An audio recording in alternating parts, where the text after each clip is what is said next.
Public bathroom horror stories. The disgusting truth about people who don't flush.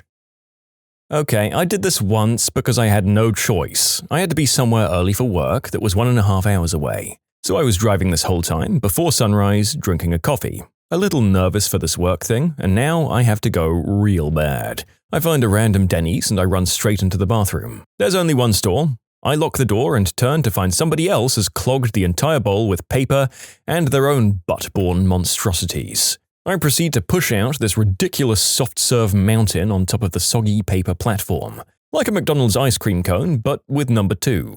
The entire pile is above the water. I had to hover and wipe just to avoid touching it. I had no choice but to top it off with a blanket of fouled paper. By the time I'm done, the summit is a good 3 inches above seat level. I could push that plunger 100 times and the whole structure wouldn't budge. Absolutely shameful. If anyone here is a Denny's employee in Northridge, California that had to deal with this, I'm so sorry. Can you imagine if a worker saw the first one, left to go get their hazmat suit on, and came back to see it had tripled in size? Used to work in a small office with 2 separate bathrooms, one on either side of our office space. Each was a tiny room with a toilet and a sink. There was a guy who, without fail, about an hour or 2 after lunch, would decimate one. Crime scene level mess with the odor to boot. And that same odor would waft out to the nearest cubicle residents who complained daily. He never flushed, and his excuse was that he had read how toilets create an aerosol effect when they're flushed, which sends a cloud of mist into the air, and he refused to endure that, because who knows who else has used that toilet? Which meant someone else got the honor of being sprayed with his leavings. The boss told him he had 2 choices: flush and spray Lysol generously, which truly does little to abate the stench, or use the facilities somewhere else. I'm truly sorry to say that he chose to go to the nearest fast food place instead. To those valiant McDonald's employees, I'm so sorry. You didn't deserve that. As a janitor, I'd like to know the answer to this as well. Also, why poop in the urinal? Well, the bog was full, wasn't it, mate? Oh, the idea of someone just seeing that the ideal vessel was full and just shrugging, dropping trow and getting to business in the pee receptacle in full view of anyone who came into the toilet is just so comical and simultaneously a damning indictment of our species. My God, if both are full, do they just move on to the sink? Oh my God, my office at my old work was directly across from the toilet. There were 6 of us in that building, and it didn't take long to figure out who our monster bathroom defiler was, because she came in at 8 and was in the bathroom by 8:30 without fail. At about 8:40, rolling stink clouds would permeate the complex, my office being hit the worst. But honestly, it smelled so bad everyone was near to being poisoned on a daily basis. Paint peeled, plants withered and died in the wake of that gas cloud. She ate a great deal of fried food, you see, and drank nothing but coffee and soda. At least while at work. I took to closing my office door at about 8:20 and took to rolling up a blanket to block the space between the bottom of the door, and it seems to at least keep the air breathable without the aid of gas masks. Other tricks we tried were putting a box of matches in each of the offices so we could strike them to cover up the stench, but those got taken away by management. I suppose they feared we'd burn the place down after being blinded by that stench. We even tried out dabbing Vicks under our noses. It was truly some of the worst number 2 I'd ever smelled, and I don't know why she couldn't retrain her bowels to erupt earlier before she left for work. Her husband probably threatened her with divorce if she didn't find someplace else to go. For me, I get real confused when there's no paper in the loo, and there's no way in hell that they had a ghostie with that. I'm guessing there are several names for that. I've always heard them referred to as a ghostie, though. I believe the reason people do this is called the fight or flight response. Lord knows I booked it out of there. The magical poop fairy might give the next person a quarter, so I'm just being nice. What if it's so large it doesn't flush? Poop knife. Quick military story, I used to be a missile officer in the Air Force. A couple of hundred times, 392 to be exact, in the mid-2000s, I went to remote sites and commanded nuclear missiles and stuff. Anyway, these remote sites had underground capsules replete with toilets. Some of those toilets didn't work too well on the old solids, so some of my compatriots developed a poop knife, i.e. a butter knife stolen from the site's kitchen, tied or taped to a plunger handle. We used said knife for months, maybe years, I can't remember exactly. but it cut a lot of crap down to size. Unfortunately, towards the end of my career going to those sites, that frickin' gross knife disappeared and it was theorized that it went back into kitchen rotation. If I had to guess, it was a departing officer's way of saying F you to some petty, frustrating, stressful duty. Everybody was wary of every butter knife for months. Well, I can't flush if it's on the floor now, can I? Well, having had the office by the bathrooms, I can probably tell you. Mostly, they just don't know that it didn't go down.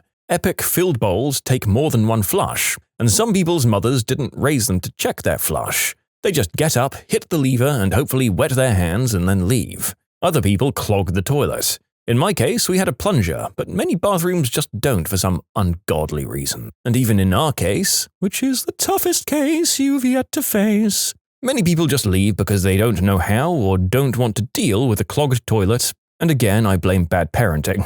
Probably just didn't get enough hugs as a child. Oh, and there were a few people that put frickin' paper in the toilet. Those are the cat stranglers. You have to really watch out for them. Well, I only recently discovered our toilets at work are this way. In my defense, apparently the pipes are messed up and it's a delayed reaction. I only found out recently because I was one of a couple of people in the office and I was having a pretty bad stomach day. I knew for a fact that no one had gone in between my trips, and yet there was my shame in all its glory. It had come back for revenge, or to say hello. I'm not sure. It wasn't ready to depart this world. It was unfinished business. I did my deed, I watched it flush, the water filled back up, it was clean. Then I waited. Sure enough, it came slinking back out like a guilty dog after eating trash. I flushed twice for number 2 now. That seems to do the trick. Well, some people just like to show off, don't they? If they wanted to show off, they should have just put it in a Ziploc bag and passed it around the Arby's like I do. Oh, God. What about the people that have sticky number 2 where no matter how many times you flush, it doesn't dislodge, and then you have to use another bowl? Can you imagine the guy doing the walk of shame to another stall to continue on his path of toilet destruction? Plugging it up would be worse. Let's let it soak for a while and then try. I've only done this once. Basically, I'd been on the road for work all day and stopped at a Chipotle to get some food in me. Naturally, I have to take a growler right after eating it, so I go into the bathroom to blow it out. About 5 minutes in, this kid starts banging on the door to use the bathroom while I'm trying to handle my business. I told him it was occupied, but this crotch fruit just wouldn't give up. He had this high-pitched voice and was telling me to hurry up and just wouldn't leave me alone. I decide if he really wants to get on as fast as possible, I could get him in about 3 seconds earlier if I don't flush. So I leave the war crime behind, and when I walked out, I couldn't help but give him a smirk as he said, "Finally." This was in the middle of Missouri, and his dad probably looked like Sea-Base, so I was already halfway out the door when I heard the kid yell, "Are you serious?" This is probably the most valid question I've ever come across yet. Working in construction and seeing some of these toilets, I need to know. One time I was in this really crowded airport bathroom and had to pee after this long flight. I ran into the bathroom and every stall had a long line coming out of it except for one stall. So I took my chances and chose the stall without a line. There was brown mess everywhere. I really had to go, so I aimed where the toilet was hiding underneath all of the doo-doo. And as I'm peeing, a line starts to form outside the stall because I guess people in the line now think this toilet is usable. I start freaking out because they're going to think I'm the one who left all of this. I finished peeing, opened the door and shouted that I didn't do that, it was like that when I got here, and I heard the next guy in line start swearing when he saw what was in the stall. I walked away with the idea that at least it's an airport, states away from where I live, and hopefully nobody will ever recognize me. Yep, I've been in that position, and even though you're innocent and just making the best of a crappy situation, pun intended, that feeling of hot shame can follow you and still occasionally make you sweat at unexpected times. Like when you're reading narration for some video on YouTube. When my mum was a custodian, she once found a number 2 in the toilet that she literally had to cut into pieces with a knife in order to get it to flush. It was horrifying. Cut my deuce into pieces, this poop just won't contort. Pipe congestion, it's leaving. Thank frickin' God I was almost heaving. That was a song by Poopa Roach. And the only time I've done this in public, it's due to the toilet not flushing or having paper. I ended up hobbling over to another stall to wipe myself. As I was doing so, a few guys came in, one heads to the stall that I had just decimated and blurts out, Wow, someone took a wicked dump in here. I quietly grinned with pride. And just like that, I like this channel again. Once when I was around 10, I pooped in a public bathroom. To preface, this was a busy area at Disney World where you had to wait to use the bathroom due to how many people there were. This day I laid a log so large that I knew deep down it was meant to stay where it was laid. Fate had a different plan though, and I found out that I'm not a fan of automatic toilets that day. My 10-year-old self kept moving in front and out of the way of the sensor to flush. The toilet flushed each time, the war crime level dump, however, did not budge. Until finally the paper blocked the hole. While the back was turned, because I was a dumb kid who wasn't paying attention, I ended up having the toilet start overflowing, and I just barely saved my pants from the ungodly nasty water pouring out. The other people in the closest stalls were not so lucky. I like to think that they didn't get nasty toilet water all over their pants, but unlike most of what happens in Disneyland, this isn't a fairy tale. I was so embarrassed I had trouble ever flushing in public after that. You can submit your own stories to be featured here on the channel. The story submission link is in the description below. Don't forget to subscribe to Am I the Genius? About 6 months ago, I came across one of these that will haunt me for the rest of my days. I mean, I've seen some nasty, duty-covered bathrooms before. We all have. Some of us, I'm forced to acknowledge, may have covered them in the fecal matter themselves. May they burn forever in hell. This wasn't that. Everything was in the bowl, but I can't really say where it belonged, because this didn't belong in any human plumbing. I've seen sewer mains that could not have transported this number 2.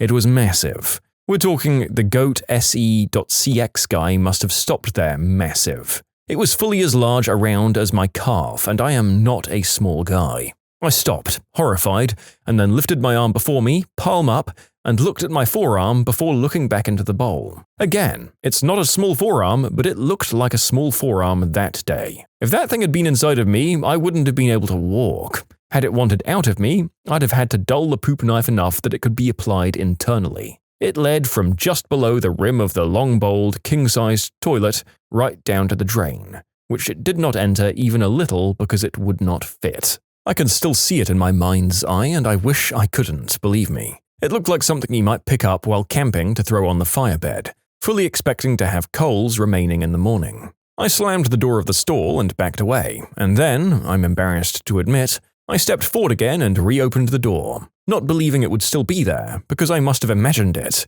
Nope, I didn't imagine it. Look, sometimes the toilet doesn't flush, and it's not like I can take it back out of there. I stopped at a Georgia rest stop, and I had to go. It could not wait. 6 out of the 7 toilets were already clogged with multiple other people's poops, or they had it all over the seat. So I used the only remaining good one to take a massive, been on a road trip eating fast food for 3 days, number 2. It wasn't until I'd wiped and stood up that I realized there was no way to flush this. That loo had been broken the whole time. It was clear to me then that my mountain of shame, piled some distance out of the water, would remain present for the next visitor. Embarrassed, I hastily washed my hands and I left the scene of the crime, hoping that nobody would notice. But as I turned the corner, I watched somebody enter from the other side, open the stall I was just in, and shouted, "Ah, frickin' gross!" I couldn't disagree, but I wasn't about to stick around to explain things. I hopped in my car and never looked back. C'est la guerre. When we were in Greece, I took a massive dump at a restaurant in the middle of nowhere. There was a sign when I walked in that appeared to show a person wipe their butt and then put it in the garbage. I thought nothing of it until the bowl wouldn't flush, and I realized the sign was literally telling me to wipe my butt and put the paper in the garbage. Anyway, the bus beeped its horn twice, and I knew that if I wasn't on that bus, they were leaving me behind. So there I am, staring at this massive unholy mound and a pile of crappy paper not flushing. So I said, screw it. I live thousands of miles away from here, and I need to get on that bus. So I basically sprinted away from the restroom and paraphrasingly yelled, "Sorry, I took a crap and didn't throw my toilet paper away. I'm American." And they just nodded and said, "Safe travels," like Americans showing up and destroying the John to just up and leave was normal. It was in that moment I truly understood where the USA stood in the world. Crazy times. On the poop topic, you always wonder who the F poops in urinals, and I finally met one. In a Thai club full of white people with varying levels of food poisoning, there was only one John. While queuing up, one really ordinary guy in his 20s just said, "Dude, why are you lining up? I just took a deuce in the urinals, it's all good." and on that day I learned urinal poopers are just like you and I. I'm going to be real. I started reading this question thinking that I was going to be called out, but I actually flush my criminal dumps. Disclaimer. This is the story about my war crime poop. I was pooping in a stall at Union Station in LA. It was one of those legs to the wall, can feel the separate layers within my intestines all being vacated kind of bowel movements. It was totally thorough. I'm in the stall near the entrance to the public restroom. I can hear the footsteps and the comments of everyone as they enter. A boy and his father walk in. "It smells like poopy in here, Daddy," or something along those lines. A few moments later, an old voice yells from the stall to my left, "God damn it! Prison rules, motherfricker! Give us a courtesy flush on that thing!" At this point, I'm trying not to laugh. This movement has been a non-stop experience. My rear exit is open and I'm like a soft-serve machine down there, man. When it's time to wipe, I barely have enough room to drop in the toilet paper. I left and never looked back. If you have to stand up to finish, you know it's of biblical proportion. As a man who doesn't have a small appetite but has still never stacked a pile out of the john like the rest of you are describing, I have to ask, what are you all eating? This has at least been a wonderful refresher from some of the more serious topics I've done lately. I have to also reflect again on the fact that my mother lied about me ever outgrowing this sort of humor. Okay, story time. I was on a road trip with a couple of friends a few years ago and ended up going into a moderately busy chain or buffet kind of restaurant to eat lunch. We're Canadian, and this took place in the US of A in the middle of summer. Along the way, I discovered a flavor of blue Gatorade that we didn't have in Canada that I loved. And I'd been chugging those bad boys as I have a condition that causes me to get dehydrated easily. This becomes important later. While at dinner, I feel that rumble in my gut that tells me it's almost business time. So I head to the bathroom. It's very nice and clean, and I had my choice of about half a dozen stalls to go drop this deuce off in. I do so without incident. I finish up doing my thing, and as I stand over the toilet, I notice that what I'd left behind was not only a beast, but almost neon blue from this exotic foreign Gatorade. Pretty cool, but not something I'd think someone else wanted to see. The toilet, however, had other ideas. I tried to flush, and nothing happened. I tried again and again, and this loo had decided to go on strike. I'm not this toilet's union rep, so I'm in no place to negotiate. The washroom is empty at the time, so I decide I just have to leave it. I depart the stall and I walk over to wash my hands in the sink. As I'm washing my hands, another gentleman enters the room. Just as I'm turning to leave the room, I notice that of all the urinals and stalls he could have chosen from, he walked right into the one I'd just befouled with what looked like a sentient blue alien slug baby. Fortunately, since he didn't see me walk out of that stall and there were many other options, it couldn't be concluded that I must have been the culprit. But I admit I found it pretty hilarious that the last thing I heard while leaving said restroom was the exclamation of, "Oh, what the frick?" from a stranger. I hope my giant blue turd didn't cause that poor man permanent psychological damage. Oh, this is a favorite story from some of my friends. It took place 6 years ago this week. This is the last time I made my dad laugh. Literally, this story. He was scheduled for some tests at the hospital, so I went there to see what the results were. It was an angiogram, so kind of a big deal. I woke up late and in a rush. I grabbed my clothes out of the dryer. However, we had washed a down comforter, and it broke apart and feathers were everywhere. I stopped by McDonald's and grabbed 2 Egg McMuffins and ate them on the way. Got to the hospital and immediately had to go. Real bad, like having to do the walk. And something was seriously wrong with my undies too. I'd not been to this hospital before, and when I finally found the bathroom, it was out of service. But a nurse directed me to another. It was a single, handicapped-capable bathroom. I ran in there. I nearly didn't get my pants down fast enough, and when I did, feathers flew everywhere from my clothes. From the comforter that had broken, you see.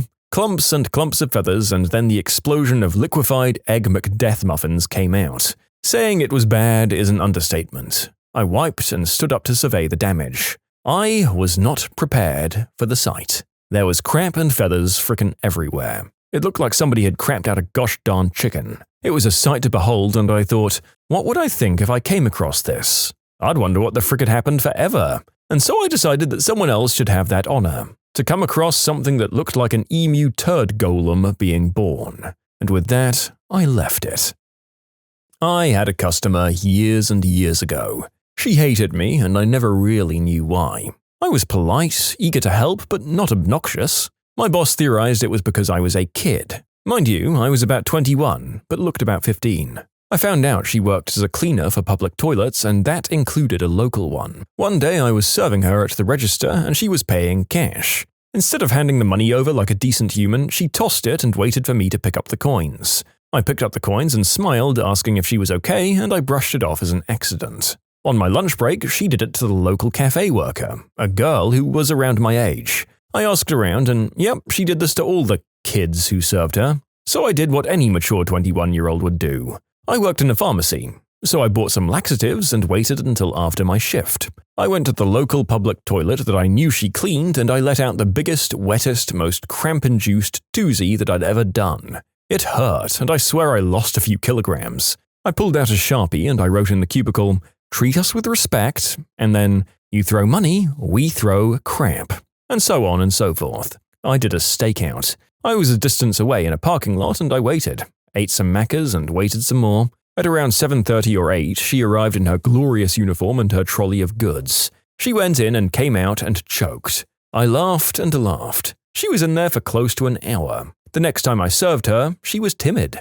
She was scared. She did not throw money at me. Okay, update. About a week or so after this crap went down, pun intended, she was back in the pharmacy and she was all witchy again, but with no money throwing. So I decided to do one last, smaller, non-laxative-induced turd for her. This time I didn't do a stakeout because I couldn't be effed, but I left a decent-sized turd baby in that porcelain with only one thing written in Sharpie: "We're still watching you." In short, I took laxatives to get revenge on a cleaner who was mean to me and my peers. Reddit, tell me your glitch in the Matrix story. I'm talking weird occurrences, coincidences you haven't been able to easily explain. I'll start. We have a breakfast laid on at work every morning. Just a simple buffet of eggs, bacon, what have you. Nothing huge, and it's really only to feed about a dozen people or so. I'm usually one of the first guys from my team to get to work, and the kitchen was deserted as usual. I walked into the little kitchen, and there was a ceramic egg tray thing with 12 eggs in it, like the bottom half of an egg carton with a socket for each egg. All spaces are filled with warm, freshly boiled eggs. I take one, walk over to the garbage bin, shuck the shell, then I walk back over to the food and stop dead. There are 12 eggs in the tray again. No one entered the room while I was peeling the thing. I touched the mystery egg, and it was the same temperature as the other eggs around it. Not a big thing, nothing major, but something very strange, given one does not get presented with strange eggs from a parallel universe every day. I peeled and ate that one too.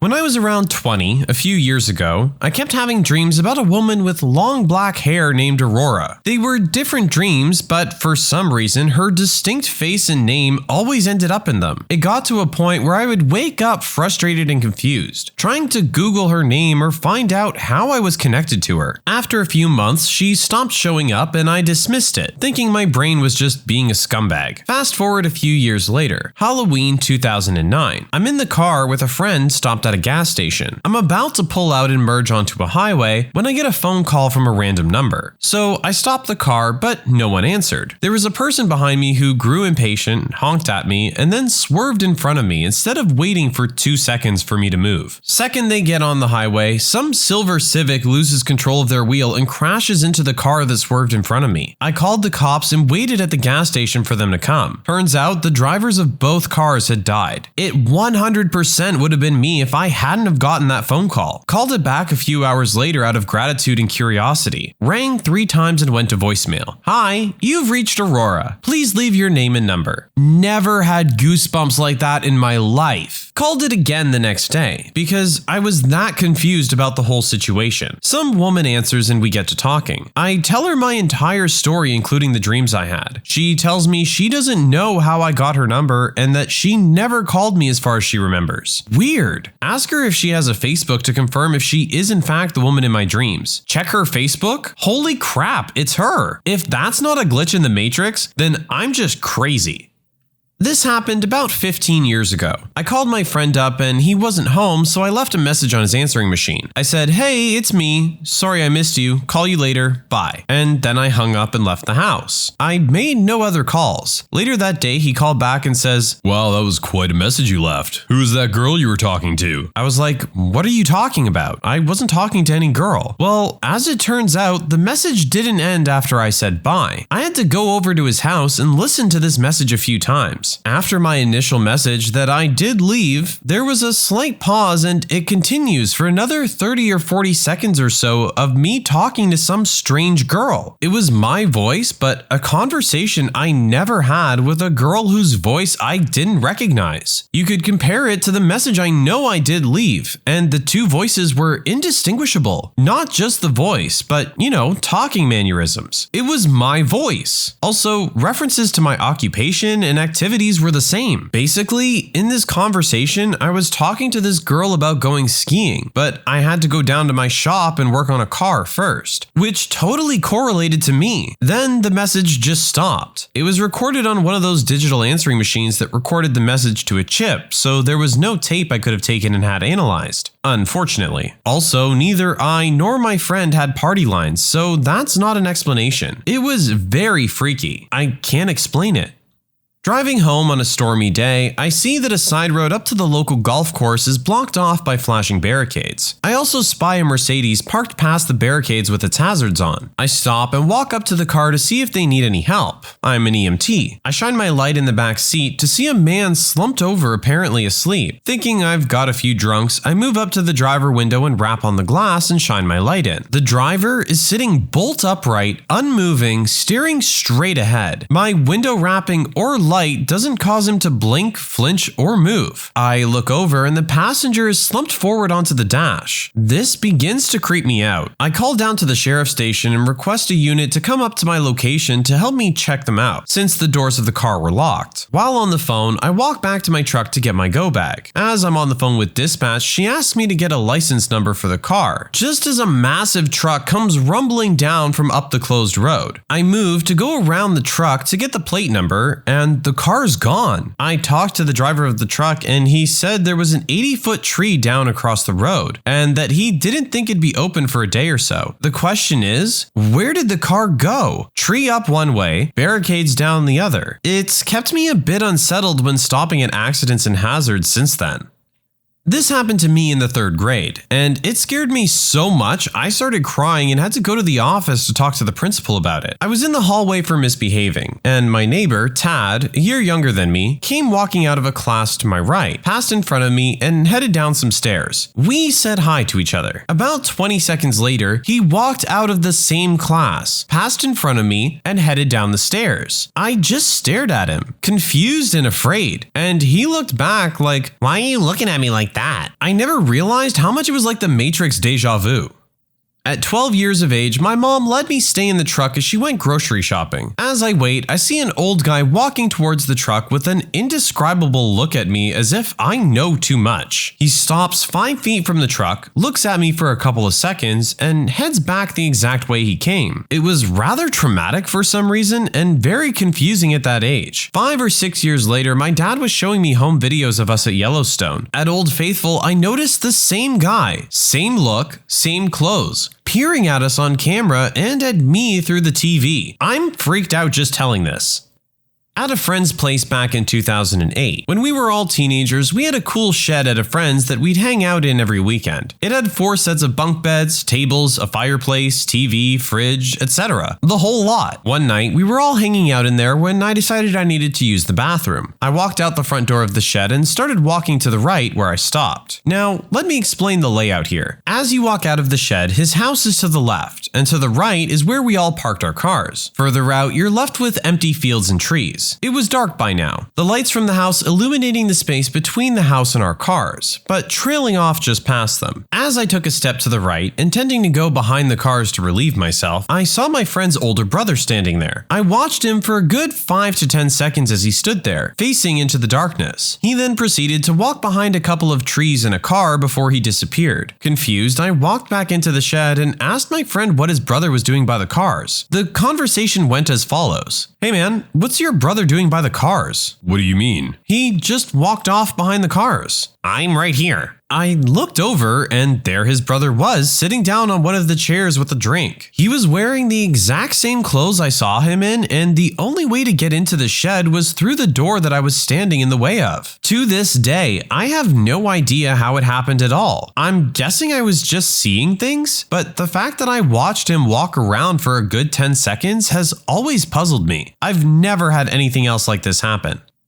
I have one of these that involves The Matrix. I got my wisdom teeth out in 2000, right around the time that the original Matrix came out on VHS. I was bombed completely out of my mind on Percocet after coming back from the surgery. I had awful wisdom teeth, and my mom basically just dropped me in bed and went and rented the movie for me because I'd never seen it in theaters. I remember being irritated that the sun through the window was making the TV glare, but being too out of it to get up. A little bit after the black cat glitch in the Matrix scene, I passed out and apparently slept for about 8 hours. The tape in the VHS machine kept rewinding itself and playing over and over again. I woke up and the movie was at roughly the same spot as when I passed out, but it was completely dark outside. Zero time lapse for me. Completely lost my mind. Started freaking out and screaming because I thought I discovered the secret and somebody turned off the sun. I remember crying and trying to explain to my panicked family who have never let me live it down.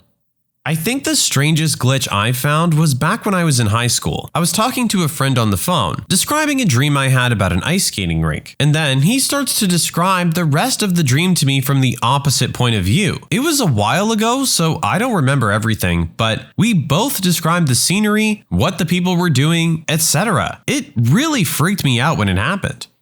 My dad has this little toy monkey that he used to call his favorite child and tease me and my siblings with it. Not in a bad way, but it was really frustrating to us and we spent hours trying to steal it from him. Well, anyways, one day we got it and threw it in the garbage after drawing on it and mangling it for a bit. My dad laughed and searched for it for a bit, but basically figured we'd thrown it out and gave up after a week or so. Anyway, a few years later, when I was about 17, I'm walking down the street in Toronto. I don't live in Toronto, was just visiting friends, and see this little orange object on the side of the road. When I walk over to it, I pick up and see that it was the exact same monkey. It even had the black Sharpie lines on it from when we drew all over it. I honestly cannot even come up with the chances of that happening, especially considering our garbage is sent to a local dump and is nowhere near Toronto. I actually took it with me and killed it with fire just so I knew it wouldn't come back again.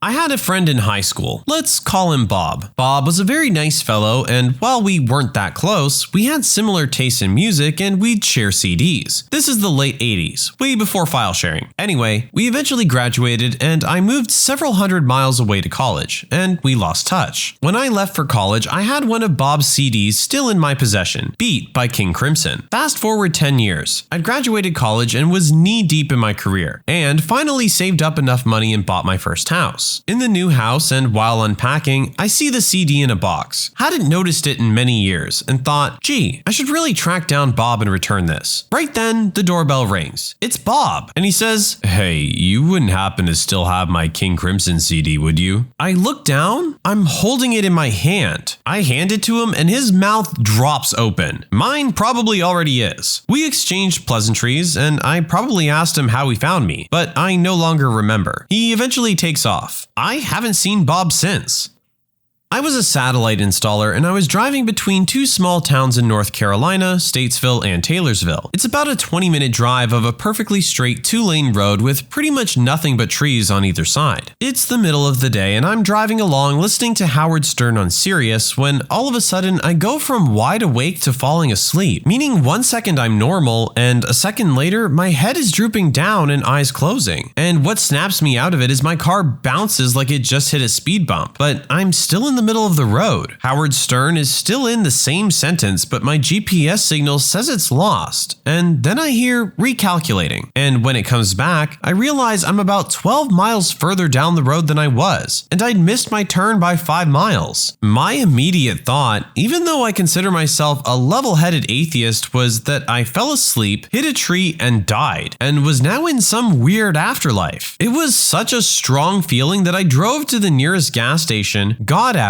headed inside with sweaty palms, feeling that the cashier inside was not going to be able to see me. To my relief, she did, and I bought a Red Bull. I still think I was hypnotized by the road and drove on some weird autopilot for a while, but losing the GPS signal and not missing any of Howard Stern is unexplainable to me. I even used the Sirius ability to rewind, and there was none of the show that I missed.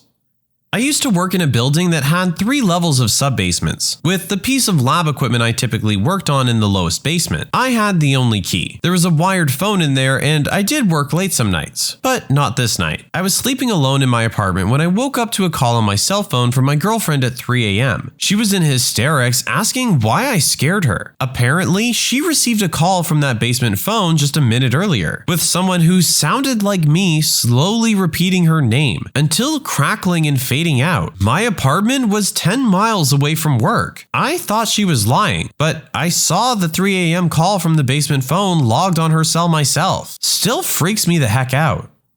My friend used to put up a recurring away message back in the day when everybody had AIM. She was a Beatles superfan and put up a sentiment from John and Yoko, Acorns for Peace. Well, one day I was walking around my college campus thinking about it, but failing to remember the full quote for some reason. In my mind, I kept thinking, something for peace. Something for peace. What the heck is that message anyway? Right then, some chick on a cell phone walks by me and screams, Acorns! I realize this is not a super freaky story, but it made my day at the time. It's not every day someone screams out acorns in your vicinity at the exact right time. I have 2 stories that are just super weird. Both of them are things I would just not believe if someone else told them to me. But I can swear with every fiber of my being that they happened as I write them here. The first happened a couple years ago. I can't remember the occasion, but my mother and I had gone to A&W for lunch, and we were both sitting there eating our meals. We happened to be seated pretty close to the washroom doors, so I noticed everyone who was going in and out. First person to come out is this old man who's kind of hobbling along. He walks past and I looked at him and went on with my meal. Not 30 seconds later, another man comes out of the bathroom, and at this point, I get a little freaked out because I realize it's the exact same person. Same limp, clothing, face, everything. A couple minutes later, the same thing happens, except it's an old woman this time. She comes out, then 30 seconds later, comes right out of the bathroom again. My mom took a look at me and said, "You look like you've seen a ghost." I just kind of stammered a bit, then wrote it off as me being crazy. The second story is more weird in my opinion, and the single strangest occurrence of my life. This happened when I was about 9 years old, but I can still remember it vividly. We were visiting family in Nevada with my dad, and they lived out in a very dry area in a fairly good-sized trailer. A couple days in, I was playing with my cousin, pretty much just messing around in the dirt. At some point, I look up. Right next to the house is field, I guess, surrounded by wire fence, probably originally for livestock. But anyway, there's this guy standing there. This is a good 300 or more feet away, so I can't see him clearly. Cue the weird. As soon as I look at this guy, I have what I can only describe as an out-of-body experience. My body pretty much just went into lockdown and I was no longer seeing through my eyes. And I wasn't just floating there or anything. I was in that man's body. Through his eyes, I could see 2 little shapes playing across the field, but I could just feel that he saw the shapes as animals. And then I realized he was holding a shotgun. After that, I regained my body and blurted out, "We have to go indoors," offering no explanation to my cousin, who thought I was nuts. I didn't tell anyone because I just didn't know how to express it to other people back then. I've only since told my brothers, but I don't think they believed me. Still freaks me out when I think about it today, because it's the only time I've ever lost control of my body. It was almost like a dream, but the whole thing was happening in slow motion. Josh, the guitarist of the band's best friend Matt, had died a couple of years back. He always talked about the kid and he seemed like a great guy. Josh always had this reoccurring dream where Matt was standing on this abandoned street, which supposedly was metaphorical for purgatory. Josh had all these conversations with Matt in these dreams, and because he had overdosed unexpectedly, he felt like his spirit was not able to move on. At the end of the dreams, Matt would take a bulb from the street light on the street they were standing in the middle of. Josh described these dreams in extreme detail, and I could pretty much picture what the street looked like. Fast forward to about 6 months into touring with these guys. They were huge Bright Eyes fans and wanted to stop in Cassadaga, Florida. Bright Eyes singer wrote an album there, and it's a really creepy, spiritual medium place. It might be worth noting that 6 out of 7 of the people that I was with were all atheists. So we drive into Cassadaga around 2 or 3 a.m. and drive around. Suddenly, this big black dog comes in the middle of the road and just stops stops and looks at us. The guys in this band were weird as heck and were saying things like, "Follow the dog, it's trying to show us something." And in my mind, I'm just thinking they're all idiots. We follow this dog for a few blocks as it was walking pretty slowly. All of a sudden, we turn a street and this dog bolts. We try to speed up, but Josh says, "Stop the van. This is it." We're all confused and he gets out of the van and looks around. This is it. This is the street in my dreams. We hang out for about 15 minutes, and from the way he described the street, from having houses on the left to a park on the right, it was definitely the street. As we get in the van, a streetlight goes off and we just drove off. He claims he never had any more dreams about it, and that was closure on everything.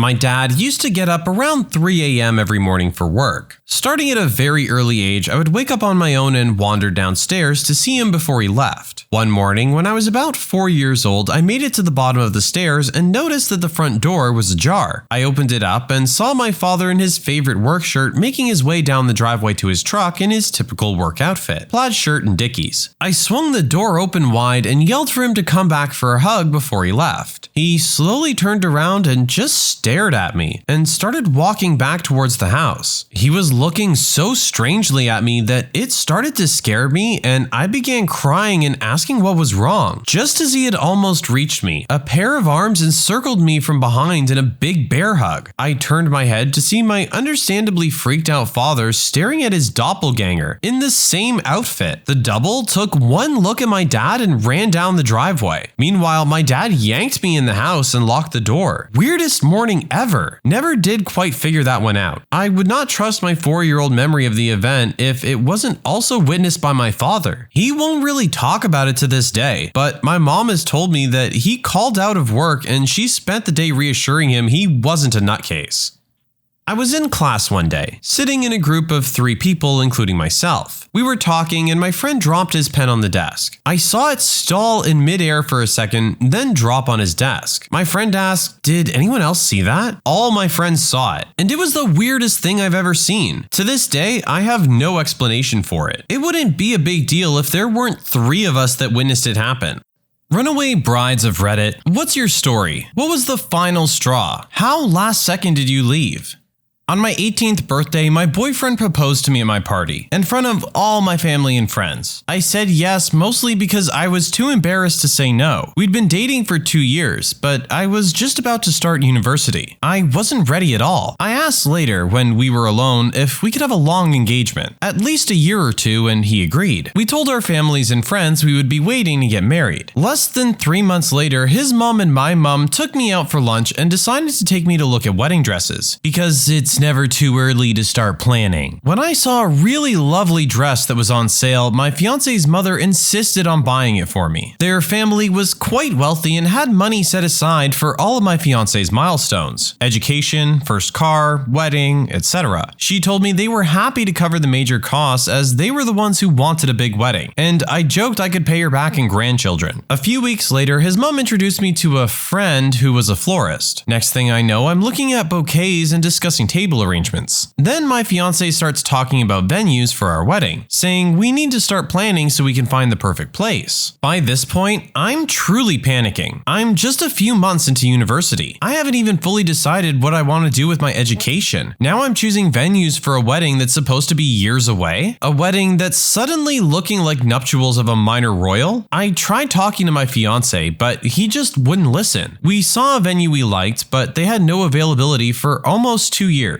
So we booked it and I could finally breathe again. I had 2 years to get ready for my big fat crazy wedding. Then the venue had a cancellation for less than 6 months away, and my fiance accepted it without telling me. Just canceled our future date and took the one that was now available. Then he arranged the entire wedding with the help of his mom and mine, damn her helicopter ways, before telling me. When he told me everything was booked, I went mental. His reaction was that he'd gone with all of my choices regardless regarding catering, venue, flowers, etc., and so I should be grateful that he dealt with all the stressful stuff. All I had to do was turn up. When I explained that I didn't want to get married in 6 months' time and that this was the third or fourth time I told him I wasn't ready for marriage yet, he told me that I was being childish and that the invitations were at the printer, so it was too late to change my mind. I finally realized that he was manipulating me, so I gave him the engagement ring back and told him I didn't want to see him anymore. I told my family and friends, cried a lot, changed my number because he wouldn't stop calling, etc. 2 months later, my mom got a call from his mother because she hadn't been able to get in touch with me to arrange dress fittings and finalize bridesmaids. He hadn't even told them we split up. My mother explained everything to his mother and figured that was that. The following week, she had the audacity to present my family with a bill for half of what they paid out for the wedding. It came out to thousands of pounds. They'd booked everything, right down to the cake and the favors, without telling me and wanting me to pay.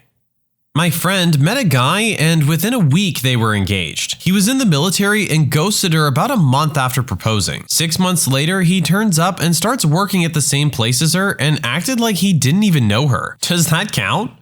I was 17 at the time and still in high school. Met an alleged army guy, pre-full swing internet, so no way to really check, and we hit it off. I was young and fell in love with guys real fast, so when he proposed, I was ecstatic. The red flags were there. He asked my parents for permission. He proposed loudly at a pizza shop, which socially would have been too awkward to say no anyway. He didn't have his own place. I never met his family, and I never saw any evidence of being in the military. Cue a few weeks later, we had a fight because he called out his sister's name during sex. He then told me that everything would be fine because he was going to take me to Kentucky to live on an army base. He also told me he wanted me to be barefoot and pregnant most of the time. Ha ha ha. We were going to get married and leave the day after I graduated high school. I did some real soul searching. I became withdrawn and quiet. I was visiting my Nana one day and she asked me, "Are you in love with him or in love with the idea of a wedding?" And just like that, the bubble burst. I cried and broke it off with him 2 weeks before I graduated. Apparently, he'd already booked the justice of the peace, but he got married anyway 3 weeks later with the same ring he gave me. Poor girl. I wish I knew her so I could warn her.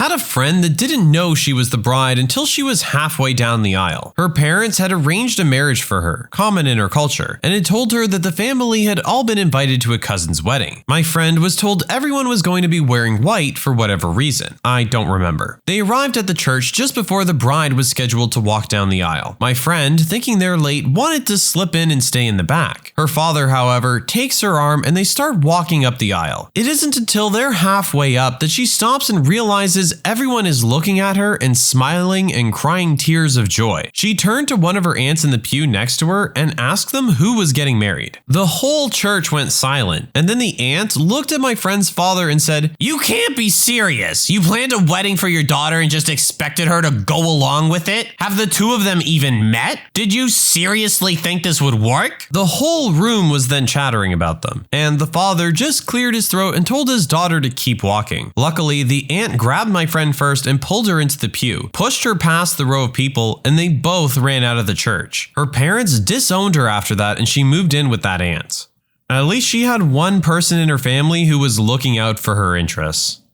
A woman I briefly dated was a runaway bride. Her ex never hit her but constantly belittled her and was basically emotionally abusive. Your standard kid. Telling her she was lucky he wanted her, that she could never find anyone better, that she was ugly but he dealt with it, etc, etc, etc. She was a smart kid, was a medic in the military, saving dozens of lives in Pakistan. But emotionally manipulative people can get anyone if given enough time, and he got her. On her wedding day, her dad, who wasn't usually in the picture, having divorced when she was a teen, was having a conversation with her in the ready room, and got concerned when she started repeating a lot of the things her fiance was saying to her. She said that she was mid-sentence when he stood up and said, "Let's go to Dairy Queen," out of the blue. When she was little, they often went to DQ and talked over ice creams. She took a second, agreed, and they left to go to DQ. But he drove 3 towns over, and they sat and talked over ice cream for hours while her phone rang the battery dead in the car. She said she felt like a huge huge weight was lifted and felt bad that her friends and family were waiting for her, but they would all understand later. He eventually got back to the church and told the bridal party it wasn't happening, and got his buddies to come and move all her stuff out the next day. She said that while her dad wasn't the best father in her teens, he was the best dad anyone could ask for that day. We dated for a couple weeks before we figured out we weren't a good match. We parted amicably, but I haven't talked to her since. Not me, and I'm not sure if it counts as a runaway, but my sister broke up with her fiancé 4 months before their wedding, which was already planned and paid for. I'll be honest, I don't know the full story. Even now, 18 months later, she still hasn't fully opened up to us about it. But I never really liked the guy. He was nice enough, but he absolutely could not handle his drink. He could never have a little drink. No, he had to drink the whole bar every time, then would come home and puke up over the entire house. He then had the audacity to complain whenever my sister would go out with her friends just for a couple drinks, to the point where he eventually just stopped letting her go out altogether. His family was an absolute mess as well. His mom and stepdad were pretty cool, but they moved to Canada to pursue their dreams, leaving my sister and her fiancé in the hands of aunts and uncles who did not approve of her at all. His little brother was on-off with his teenage girlfriend he eventually knocked up, and who was always trying to one-up my sister too. Eventually, as far as she's told us, she just felt trapped by the guy. She was prohibited from hanging out with her friends and was forced to go to family events with people who despised her. He made her distance herself from us, which I think was painful for her as she essentially missed quality time with her new nephews at the time. He basically controlled every aspect of her life. Anyway, she unceremoniously dumped him on New Year's Eve and canceled the wedding then and there. I don't think she ever saw him again after that. She was always out when he came to collect his stuff. Obviously, his family weren't too happy about it and harassed her for months. She became depressed and needed medication, but it was my family that had to foot the wedding bill anyway. They were just glad to have their daughter back. My dad was a runaway groom, broke it off 3 days before the wedding, mid-1970s, so he was in his early 20s. His fiancée, not mom, obviously, and her mother pressured him into proposing, which he did with my grandmother's ring. He also felt society sort of demanded it. It was more common to marry at that age than it is today. Deep down, he knew she simply wasn't the one, but figured maybe all men felt that way before a wedding, so he ignored that and hoped his feelings would change. Months passed and the wedding was all planned out. When relatives and friends from out of town began flying in for the wedding and gifts were arriving, reality hit him hard, and he, to quote Joe Bluth, realized he made a huge mistake. He sat my grandma and grandpa down and said, "Guys, I don't want to do this." They were proud of him for being honest and actually sort of thrilled. It turns out they hated her guts, but they told him he needed to immediately tell her face to face. And so my dad did. Like a scarred war veteran, he refuses to tell me the details, but said it was the most gut-wrenching conversation / argument / hell he had ever experienced. But he ended it. Of course, this was the 1970s. You can't just announce the wedding is canceled via a text or Facebook message, which a friend of mine did. My dad took the responsibility of calling every single invited guest to tell them the wedding was off. Even more, he personally returned the gifts to the people who sent them. His fiancée sold my grandmother's ring. My boyfriend at the time had a female friend who, the night before her wedding, finally spilled to several friends, including him, that her fiancé had been emotionally and physically abusing her, and she wasn't sure she could get married. We'd all noticed her being distant from us, but she would deny every time that something was wrong. The next day, her family mobilized to get the word out to all of her guests, and a bunch of her friends essentially forced themselves into the guy's house to get all her things back. My boyfriend was a cop, so had a duty to press charges or say something to the guy. I was never clear on this part. The woman was pissed off at him for a while, but now a few years later is seeing someone great whom I've actually known forever and is quite a bit happier now. Plus, she knows friends and family have her back and can get things done. I was engaged, so almost a bride, and there were several final straws. A few were before the engagement. He lived in his car at the time, no judgment on that, but it is relevant, so was not financially stable, and this was just a couple of weeks into dating. Another was him wanting me to send selfies of myself, proving where I was at all times, and what I was wearing, which was 99.9% my work clothes. Black long sleeve shirts and pants, cause I'm a server, and I'm at work. So if I wasn't texting back back fast enough, apparently I was with another man. About a month into the relationship, he demanded a key to my condo so he could see me whenever he wanted. The final straw was when he proposed, for down on one knee and said, "I knew we were meant to be each other the moment we matched." On Tinder, go figure. "I love you so much. Now I can show everyone I own you. Will you marry me?" Boy, bye. That was 3 months into the relationship. I had never met his family, but heard a lot about them. He had only ever met my mother, but that wasn't planned. I said no immediately and walked away. He tried getting into my condo countless times and calling me. Unfortunately, I had to change my number and get a restraining order against him. He was, and probably is, still crazy AF. One of the people I know is what's called a serial fiancé. She dates guys right until they propose to her. Then she says yes, starts looking for venues, dresses, etc. And then she calls off the wedding and breaks up with the guy, saying, "I didn't want to marry him anyway. He's..." insert reason here. The last time this happened, she had an AMA about her wedding on Instagram. But 2 months before the supposed date of the wedding, all of her photos, AMA answers, and mentions of engagement were gone. Maybe she's getting a kick out of it. I don't know. Not me, but my mother. My mom called off a wedding just weeks before the ceremony date because she found out her fiancé had lied to her about his whereabouts and was partying at a hotel with friends and other women. She caught him in a hot tub at 1 a.m. with twin sisters. Fast forward about 3 years later, she starts dating and marries the man who's my biological father. She said meeting the family was especially awkward when she discovered my father had 3 sisters, 2 of which were the twins she caught her ex-fiancé with in the hot tub.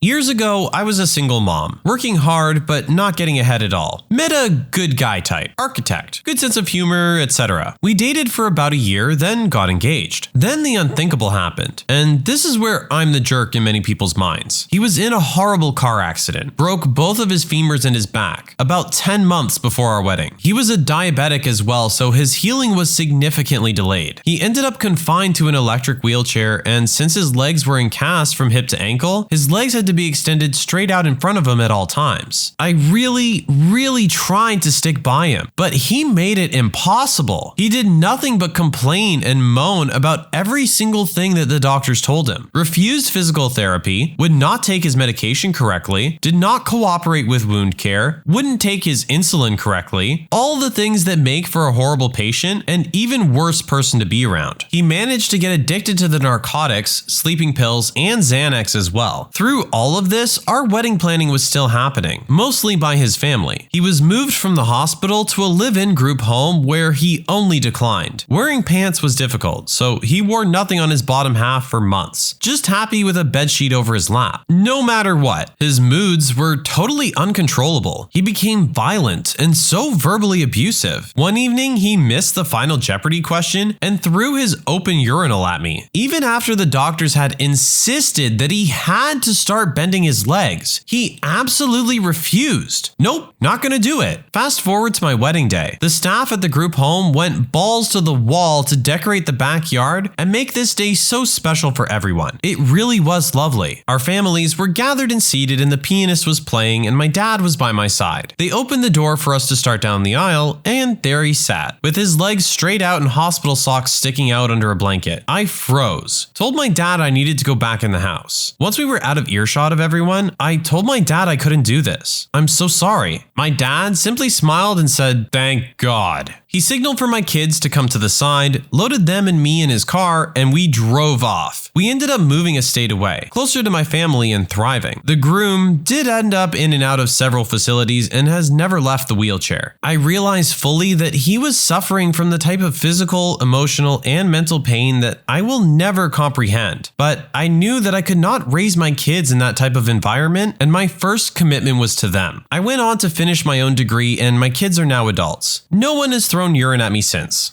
I know this must have been a very difficult decision for the original poster, and it sounds like she did her time. She tried to make things work, but I understand where she's coming from. You know why the person's behaving the way they're behaving, and that they are going through a lot of stuff themselves. But when they're not willing to accept any help from you to try and make the situation better, and instead end up just dumping a lot of that stress onto the other person, this isn't a healthy relationship. She made the right decision, and I'm glad she did it.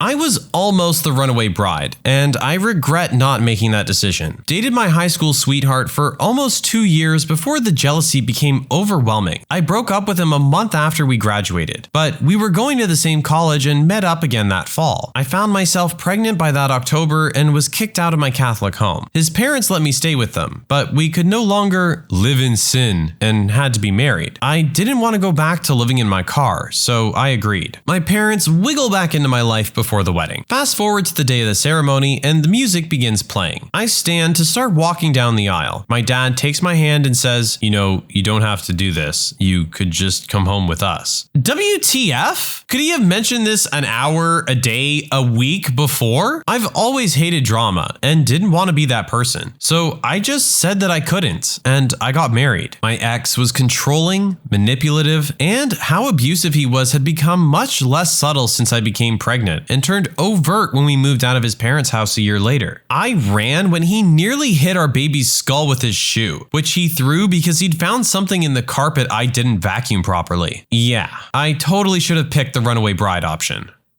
Not a bride, so to speak, but I ran away from a proposal. I was dating this guy who, in hindsight, was abusive, but at the time I just didn't know it. I knew he was bipolar, diagnosed, and came from a very unstable family. I tried being his rock and getting him to a better place, and sometimes everything was fine, and then others he was just such a jerk. He started talking about marriage about 1 year into the relationship. We had already split up and gotten back together twice due to him throwing tantrums and having wild mood swings about how he felt about the relationship. I just sort of nodded along because, well, I did think I wanted to spend the rest of my life with him, but I wasn't ready to get married yet. I figured he was talking about someday far in the future when we were on more stable ground. A month later, he proposed. Not even in a very eventful way. Not saying has to be. I mean, I just didn't see it coming. We were at his house, as usual. Oh yeah, he lived with his parents. And he was playing video games and I was watching TV on my laptop. We'd ordered pizza and the pizza arrived and we sat down to eat for a bit. He then produced a ring and proposed. I saw it all flash before my eyes. Getting married and being stuck to this person for the rest of my life. I froze. Knew I didn't want to say yes, but I was too afraid to say no. Of course, he took my silence as a rejection and started screaming at me about how I was an ungrateful B-word and how could I refuse him. His parents came in and also started screaming at me for rejecting their son. I started crying, got my purse, and ran out of the house. I didn't have my car, so I walked a block and called for an Uber. That poor Uber driver must have been wigged, picking up a girl off the side of the road, bawling her eyes out. I got home and I was shaking. Of course, he tried to call me over and over again, but I refused to speak to him for about 3 weeks. We eventually talked and I told him I didn't want to be with a person who was so unstable and that he needed to get professional help and get better before he and I could work. He, of course, never did, and I haven't heard from him since.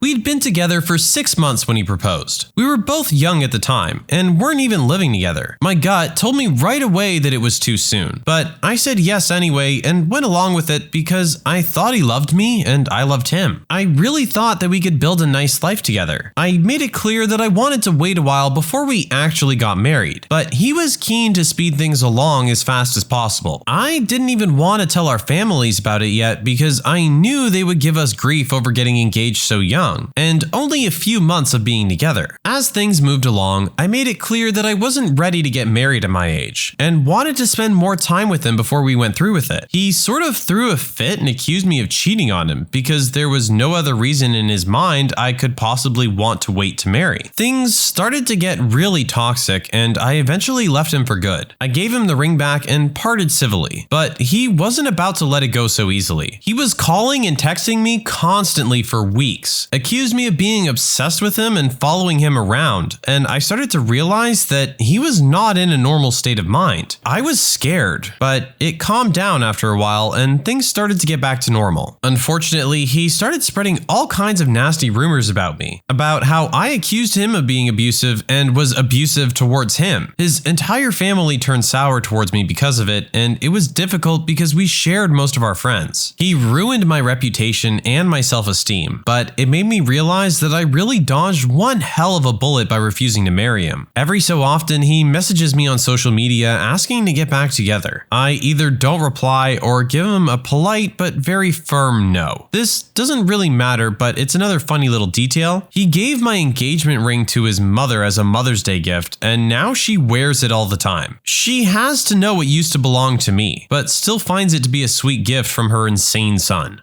Lawyers. Has there ever been a time the opposing counsel accidentally proved your case for you? And what happened? My favorite is a story from Jerry Spence. For those who don't know, he's a famous trial attorney. A witness on the stand was claiming he had suffered injuries to his arm because of a city bus accident. Jerry asked him to demonstrate to the jury how far he can lift his arm after the accident. The witness makes a feeble effort of lifting his arm. Then Jerry asks the witness to demonstrate to the jury how far he could lift his arm before the accident. He lifts his arm much higher. The jury laughs and the case is over. Domestic violence case where the husband beat the wife senseless. Landlord tried to evict wife for breach of lease due to the beating. Landlord claimed wife violated lease terms by allowing police to be called to property and causing a disruption. My argument was that as a domestic violence victim, wife is covered under VAWA and the property is HUD subsidized. Also, MD law refers to domestic violence protections too. Landlord's counsel during his opening talked about how my client was beaten and the police were called in an ambulance, etc. I just stood there looking at him. When he finished, judge asked if I had anything to say. My response? No, Your Honor. I believe opposing counsel has said everything that needs to be said. Judge smiled and ruled in my client's favor. Landlord can't evict a domestic violence victim.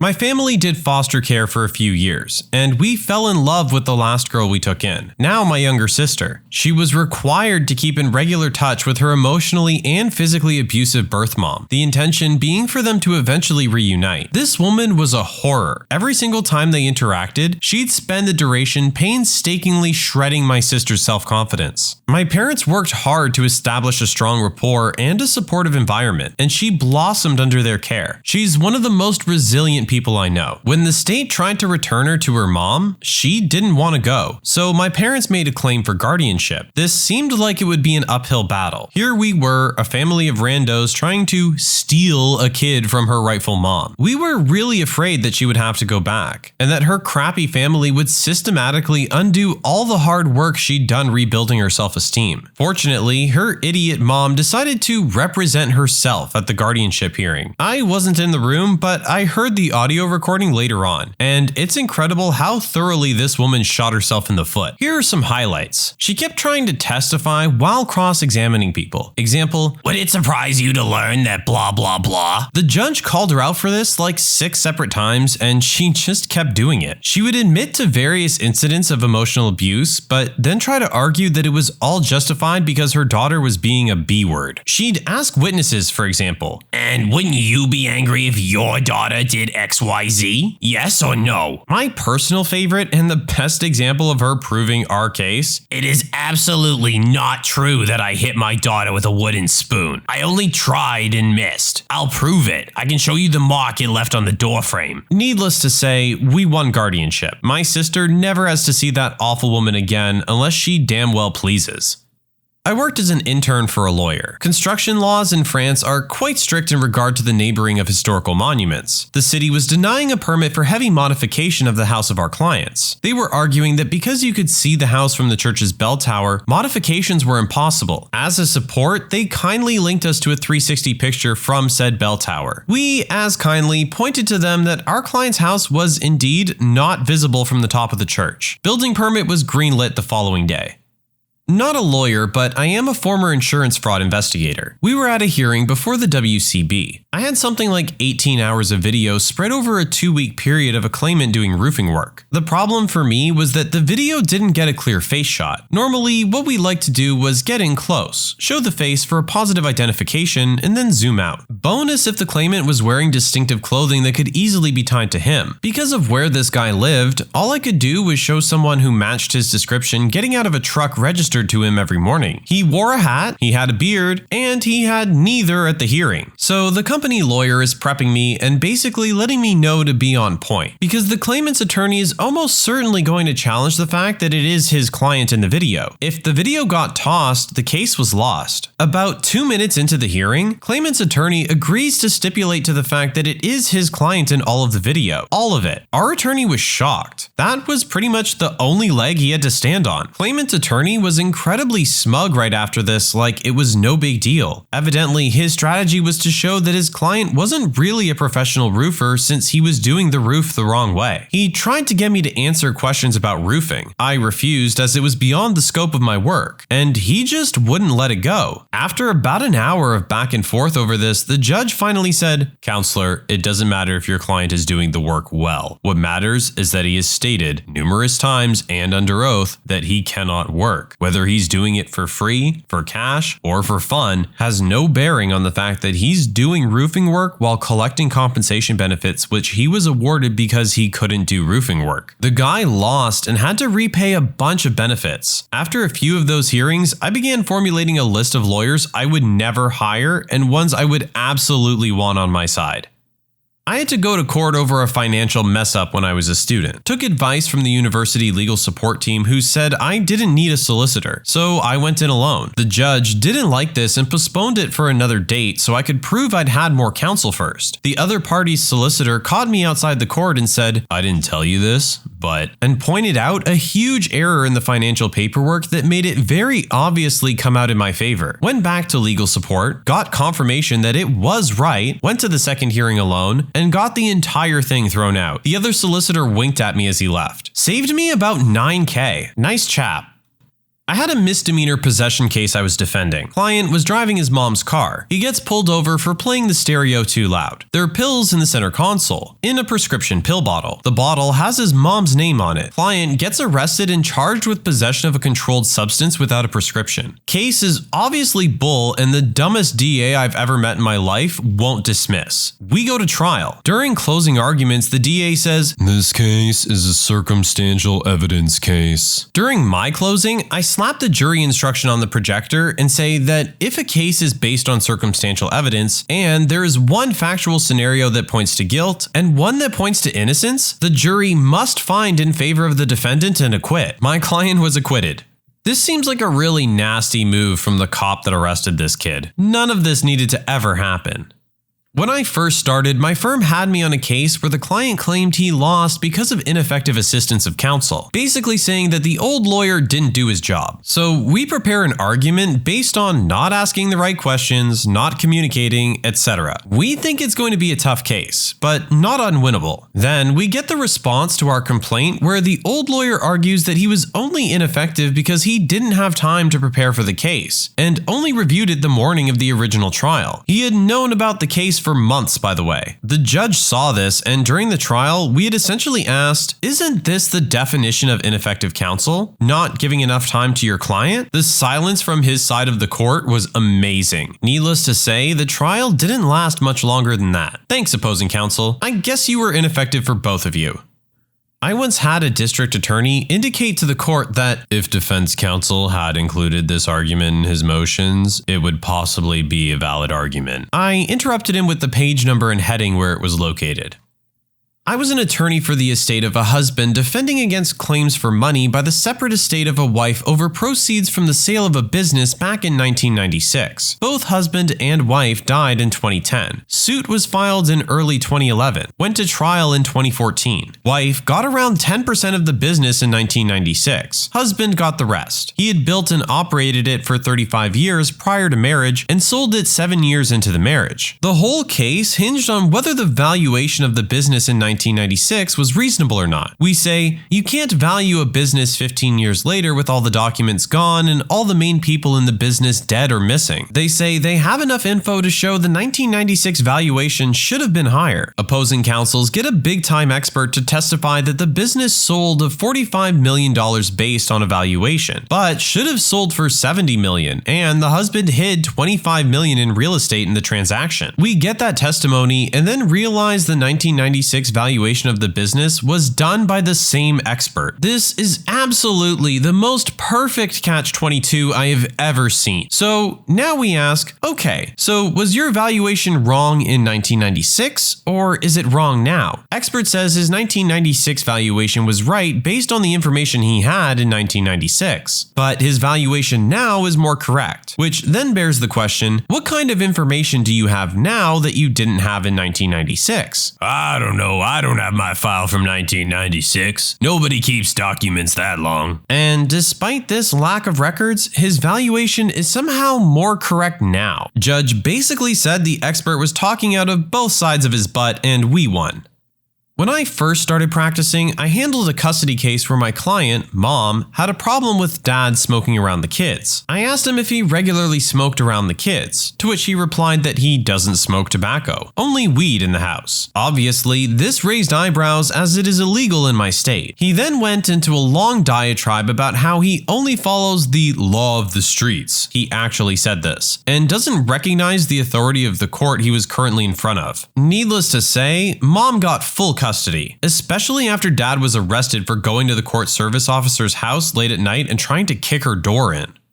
My public defender wife was trying a case where the defendant was accused of filling fraudulent prescriptions. Now, keep in mind that public defenders deal with a lot of shady characters who maintain their innocence with increasingly implausible stories as the evidence gets worse. So you can get a bit jaded after a while, but you don't have to believe your client's story to represent them vigorously. So the prosecution has grainy surveillance video of someone who looks like the defendant getting the prescription filled and the ID used to fill it, which belongs to the defendant. Defendant maintains that someone stole his ID and is using it because they look similar, and never reported the ID as stolen. My wife is skeptical that the jury will go for that, but she's always willing to go to trial if that's what the client wants. So preps that defense and heads into trial. Prosecutor brings in the pharmacist who reported the prescription issue, goes through the usual routine of establishing who she is, where she works, was this ID used that day, etc. Finally, the prosecutor asks the pharmacist if the person who attempted to fill the prescription that day is in the courtroom. No. Oops. My opposing counsel made some off-the-cuff remarks about how their client had to go to another remote office to get all the records they wanted to use against my client. That let me know the witness they were trying to use to introduce the records as evidence wasn't actually familiar with the records or the records-keeping process. In the jurisdiction we were in, records were exemption to hearsay rule, but you needed someone familiar with the creation and maintenance of the records to get them admitted. I attacked the witness's qualifications to get the records admitted and ended up getting the records excluded. I then made a motion for a directed verdict on the grounds they couldn't prove the case without the records, and won, all because the opposing counsel complained that their witnesses had to go way out of their way to get the records for the court.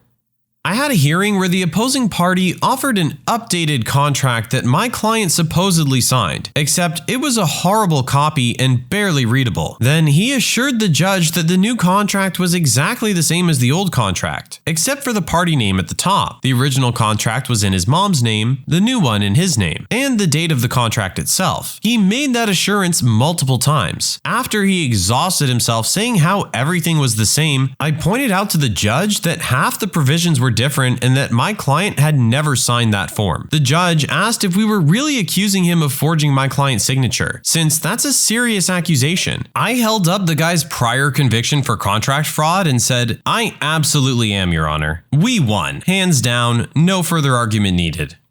I was about 5 when this happened, but my parents explained it years later. There was a series of trees on the sidewalk in front of each house on the street. Although they were not part of our yard, the tree was owned by my parents and they were responsible for it. Some guy tripped over a branch and was seriously injured. He came after my parents for all of the money. The dude showed up with a mountain of evidence: hospital bills, psychologist testimonials, a photo montage of his slow and painful recovery, etc. Apparently, his lawyer brandished this stuff like a bat before court. My parents' lawyer thought he had a good case, until the first day of court, when he walked over with a picture and asked, "Is this your tree?" My parents looked at the photo in disbelief. "No, that's actually not our tree." The opposing counsel repeated the question. It went back and forth a few times until my parents' lawyer incredulously provided a picture of their tree, which was, even to the untrained eye, a completely different tree. At that point, the opposing counsel whirled around and started screaming at his client. You said it was their tree. Case summarily dismissed. My parents walked out in shock, came home, and bought me ice cream. All's well that ends well. Plaintiff was claiming insurance money because he accidentally chopped off his fingers while cutting bamboo with a machete, and the insurance company, our client, refused to pay the insured amount. During the hearing, the plaintiff attorney began to demonstrate with a rolled up sheet of paper how his client was cutting the bamboo when the accident happened. No matter how he tried, he could not reproduce the position of the fingers with the alleged cut of the machete. The only possible match would be if the plaintiff had deliberately extended his fingers over a plane surface and hacked his own fingers. Based on this disastrous performance, the judge determined an expert opinion was needed and later dismissed the case due to deliberate self-mutilation.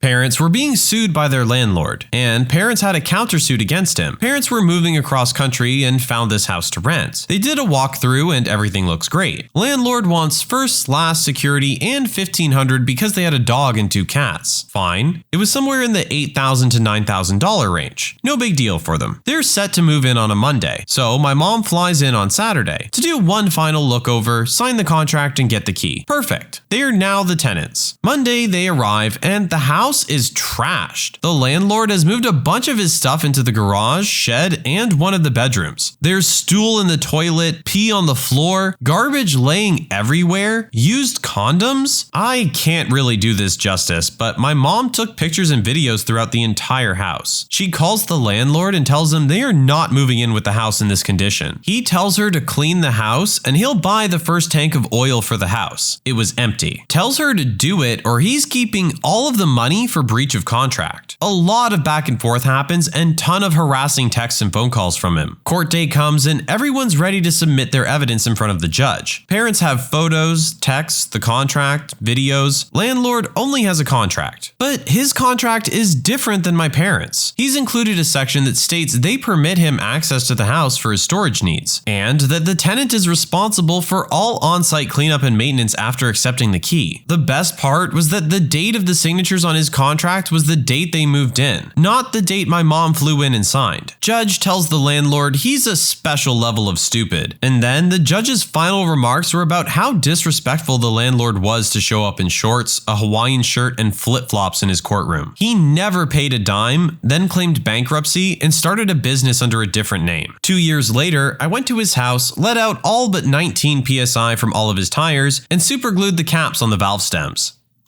I do only civil litigation. You would think it would generally be a battle against equals, professionals versus professionals. It's not. I face a fair amount of parties representing themselves pro se, often otherwise smart people who wouldn't think to do their own plumbing or operate on their own appendix, but have no qualms about appearing in court on their own behalf. Surprisingly, they don't know what they're doing. One of my favorites from a deposition: "We didn't pay Company X's invoices because we heard they were going through bankruptcy." A, they weren't, and B, it wouldn't be a valid defense to non-payment if they had been. It happens more often than you would think. One attorney that people continue to hire, Brian, is sort of a legend. As opposing counsel 4 times in 6 years, he's lost cases against my firm where he could have won. This is civil litigation, but the guy has a knack for spoiling his momentum. One in particular, the evidence pointed that our client was at fault and we were asked to settle. Brian introduced a witness and voicemail to the record. We had no knowledge of these and asked to review. Upon review, we were confused as the voicemail had nothing to do with proving their case, and made the plaintiff look like a lunatic. It was full of incoherent rambling and swearing. We allowed the exhibits to be entered and they went over as we expected, and we won the counterclaim.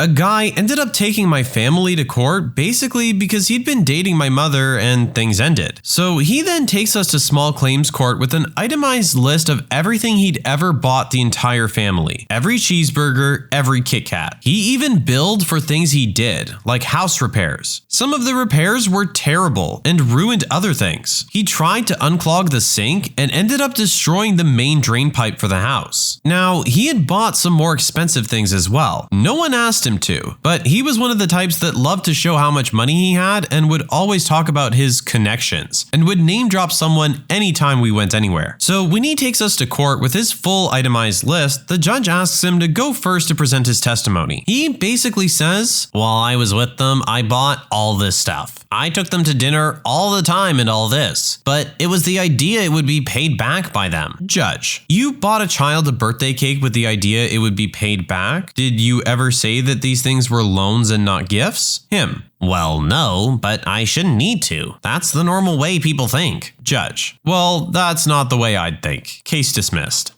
I didn't prosecute this case, but I saw it. The state was prosecuting an individual for reckless conduct with a deadly weapon and criminal threatening with a deadly weapon. It was a bench trial because the defendant was a foreigner, and I guess the defendant was concerned that a jury would be biased against him. Essentially, the state alleged that the defendant waved a gun at 2 employees of a Dairy Queen and then discharged the gun in the air. The defendant was the manager of the Dairy Queen. So at the start of the case, the state requested a continuance because it could not produce the 2 employees. They had been subpoenaed but didn't show. The judge denied the continuance, so the state decided to go forward. It put on its case but wasn't able to introduce any testimony that the defendant brandished the gun at the employees or that he had discharged it near them. There were admissions that he had a gun that night, which he had shown to other people, and testimony that the gun had been discharged. State rests. Defense does not move to dismiss and calls the defendant to the stand. I was watching in the gallery with some public defenders because trials were uncommon in that county. We immediately begin whispering to each other about how he didn't make the motion to dismiss at halftime. The defendant testifies about how he wanted to scare the 2 employees as a joke. Then, on cross, he testifies how he brandished the gun and what angle he was holding it when he fired. Defense rests. The judge had the longest delivery of verdict that I have ever heard. He said something to the effect of, "It's rare that you find a defendant that convicts himself by his own testimony, but that is what happened here. Without the testimony regarding the gun and the discharge, there would be insufficient evidence to convict." He goes on and on. While the judge was delivering the verdict, the defendant was standing, obviously. He faints and slams his head on the defendant's table. He ultimately was taken out of the courtroom on a stretcher and transported to a local hospital. There was blood all over the floor. The defense attorney, who was in his mid-60s, looked like he needed medical attention too. This would have been an instant ineffective assistance of counsel, but he was immediately deported, which is the main reason he went to trial, because he was also a convicted felon, though not charged with felon in possession in this case. And INS was only waiting for the conviction to deport him, so he was sent back to his home country. This was the most messed up thing I've seen in court, and have seen some wild stuff. I felt bad for the attorney, but ultimately contacted lawyers' assistants about him because I saw him do other things that were almost as bad. As a prosecutor, I was worried about his clients, who were paying him for the most part as the court was no longer appointing cases to him, and his ability to effectively represent them.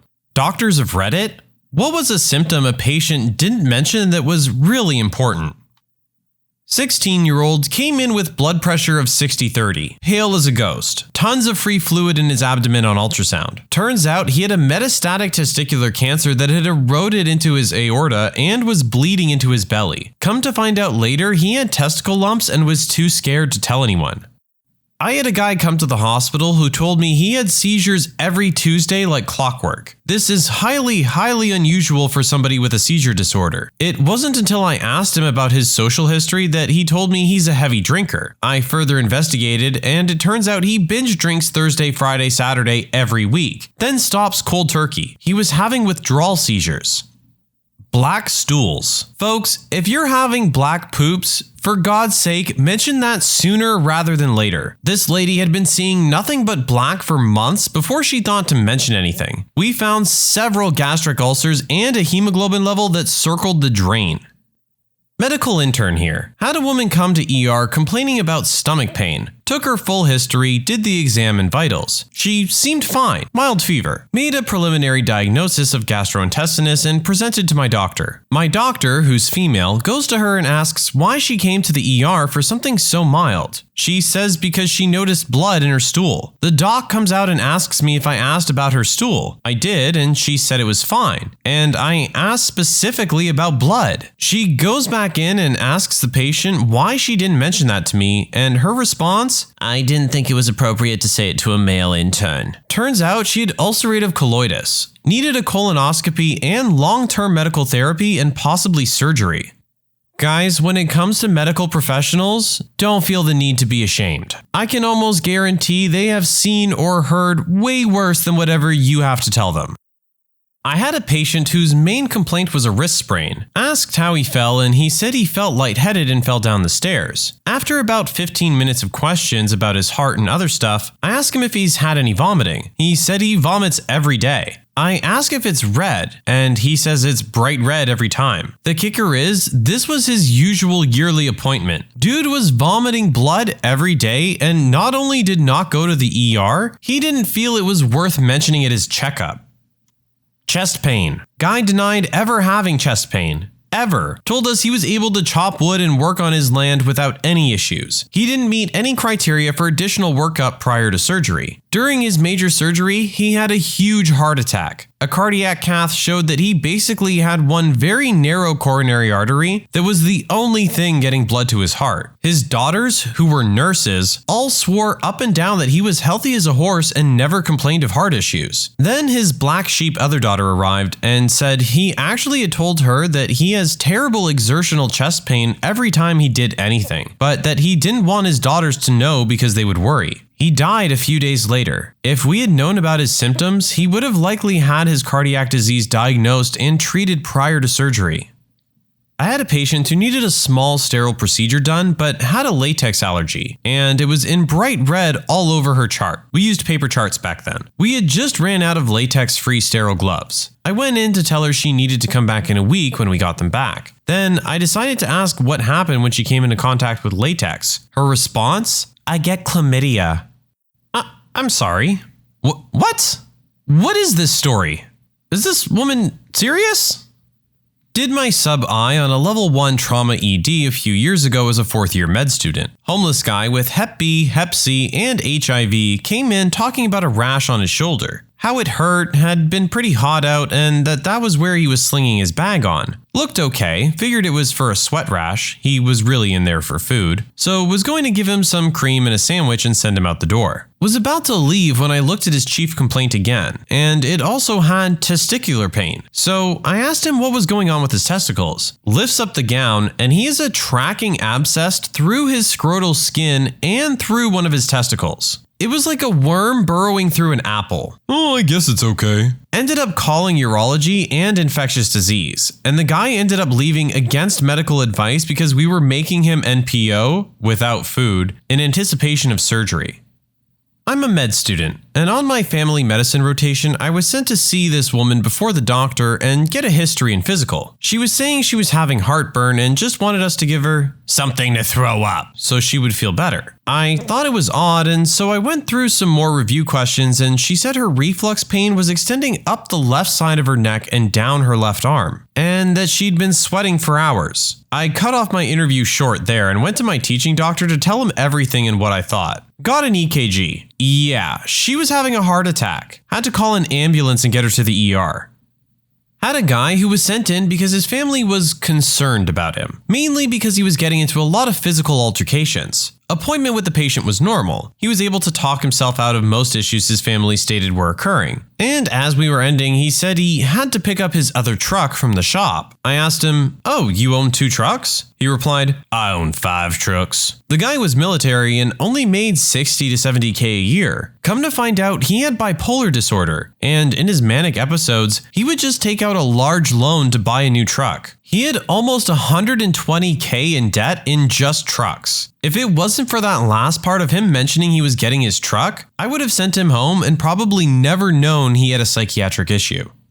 Saw a patient during a follow-up for a gynecological cancer. She said she felt great. Exam was normal. She was relieved, but she was so anxious it set off my medical spider sense, so to speak. I decided to push a bit further, which led to this conversation. So, you said you felt good? Absolutely nothing else bothering you? Oh, some small things. Nothing having anything to do with this. Well, why don't you tell me anyway? Well, I kind of have this weird lump on my belly, a sweat gland or greasy nodule or something. Doesn't really bother me, but I might get a dermatologist to have a look at it if it ever needs to be removed. Ah, I see. Could you show it to me? She showed me, and I saw a skin metastasis, clear as day. Don't know how the story ended because I moved to different service immediately after. But if I had to guess, her life expectancy was probably measured in months. Admitted a baby my intern year that had transferred to our facility for persistent vomiting following a surgery on a part of the intestinal tract. The transferring facility had wanted us to start the baby on a form of intravenous nutrition and offhandedly mentioned some low-grade laboratory abnormalities that they had attributed to the baby just having had surgery. I go into the room in the middle of the night, the first representative of our medical team to meet the family, and in the process of gathering the history, ask the family what color the baby's poop was. The family replied that it was white or gray and had been since birth, and that they just thought that's how it should be. Record scratch. Big red flag. We ultimately diagnosed the baby with a rare genetic disorder that required an organ transplant. A few months ago, a woman, 36 years old, consulted to endocrinology because she was getting fat without a change in her diet and she felt different. Asking more questions, she casually mentioned she hadn't had her menstruation for months and that maybe she was menopausic. At 36, we suggested that she might be pregnant and she said it was a stupid idea and that she knew she was not pregnant. We did some analysis and ecography and yep, 35 weeks pregnant. You give birth at around 40. I was once rounding on a patient in the morning that had come in for a stroke. I decided to ask some basic review of the symptoms questions just out of habit. And when I asked about changes in vision, he said yes. I probed further and he told me that he was using eye drops for something, but that he forgot his eye drops at home 3 days ago when he came to the hospital. For the last 3 days, the vision in his left eye was worsening along with eye pain and pressure. When I called his pharmacy to see what drops he was using, as I suspected, they were for glaucoma, and he was having worsening vision loss due to untreated glaucoma, increasing his intraocular pressure. We got a no pathology consult stat. Medic here ran a call to a general sick person call and arrived to find a slender lady in her 80s. She wasn't feeling well and her granddaughter finally called 911. We run through our assessment and aren't finding much to go on. And then, me. Anything happened recently, like a fall or a trip or something like that? Well, I fell a few days ago and hit my head, but I wasn't feeling bad until a couple hours ago. Oh, okay. And you took all of your meds since the fall? Well, no, I didn't take them yesterday, just today. This morning, like usual? Well, no, I took them around 2 hours ago. Including the blood thinner? Oh, shnikes. Yelled to the other guys to grab the gurney. I didn't even need her to answer. I knew exactly what was happening the second she told me she took her meds right before she started feeling off. Subdural bleed. Didn't even matter how fast we drove. And we drove fast. She lost consciousness shortly after we got to the ER and probably never regained it. The blood thinner accelerated the bleed and she expired from it. It was such a terrible situation. Her granddaughter was really confused and scared at the sudden shift in our demeanor. It was such a large bleed and textbook case presentation that it was used as a case study for our quality improvement training. I'm an emergency medicine physician. I had an elderly gentleman come in because he fell in his kitchen. Didn't lose consciousness or anything. Didn't have any signs of trauma, but both eyes were slightly swollen, which he had said happened before the fall. Oh, and he forgot to tell me he also had a sore throat. He wouldn't have even brought it up if I hadn't asked why his voice sounded a little muffled. Took a close look at his throat. He had some pretty significant pharyngeal edema. He ended up having what's called angioedema, which explains the throat and eye swelling. Different from an allergic reaction. He ended up getting intubated and sedated and went to the ICU to protect his airway. He initially came in because of a completely inconsequential fall and got intubated and admitted to the ICU because of an "oh, by the way, doc" moment. Not a people doctor, but I worked as a vet tech for 3 years. Had a little tiny mini shih tzu in horrible health with a nasty attitude to match. You could seriously barely touch the dog, and she was very, very sick. The only reason we were able to do anything for her was because she was so small. The owner comes to visit her one afternoon and casually mentions to us that she's deaf. Poor thing was scared out of her mind and did remarkably better once we learned to let her know we were there before touching her. As a primary care doctor, we try to keep to our tight schedules. It can be difficult when patients could come in with something complex or with a shopping list of things that they want to talk about. And balancing this with providing good care and being mindful that the next patient will be waiting in 15 minutes for their appointment, we can be notorious for being late for these reasons. I saw a patient the other day who said she had a runny nose. I just got on with it, made sure she didn't have any signs of a more serious illness, and gave her some advice on what to do. After that, she also had a pain in her ankle she quickly wanted checked out. I couldn't find much wrong and assured her it would probably be okay in a couple days. Now her 15 minutes is up and I'm kinda gesturing her that we're finished. Then she pauses and says, "Okay, I just wanted to get those things checked out. The main reason I'm here is that I've been having chest pain all morning." God, I face-palmed. I had a patient come in with a neck mass. There was enough off that he got the beginnings of a malignancy and infection workup that was remarkable for the mass being a hematoma. Then he remembered he was in a car accident and the seatbelt was where said mass was. I was discharging an elderly man in a wheelchair who had been treated for a urinary tract infection. At the end of the conversation, I suddenly realized, somewhat embarrassingly, that nothing in his papers told me why he was in a wheelchair. So I asked, "Why are you in a wheelchair?" Because I can't walk. He answered, "Well, fine, but why can't you walk?" I don't know. Okay, how long have you been in a wheelchair? Since I was admitted last Sunday. Okay. At some point, everybody in health experiences how difficult it can be to get information from patients. A good tip is to ask specific questions. So I followed up with, "Did you have any problems walking a month ago?" Oh, no problems. I went for daily walks. At this point, I had to get up and do a neurological exam, and found almost total loss of motoric and sensoric function in the lower extremities. Turns out he had a metastatic cancer compressing his spinal cord, and since he hadn't mentioned his quickly deteriorating legs, he had just been put in a wheelchair at admission with no further questions asked. As a kid, I was always out of breath and could hardly do any physical activity. When I would run or laugh hard or go up the stairs, my arms and legs would tingle. Thought I mentioned that to my parents a few times, but at the doctor, all that was ever said was I wasn't very active. Ended up passing out in gym class at age 8 and being diagnosed with a cardiovascular problem about a month before it would have killed me. The tingling and dizziness should have been a good clue.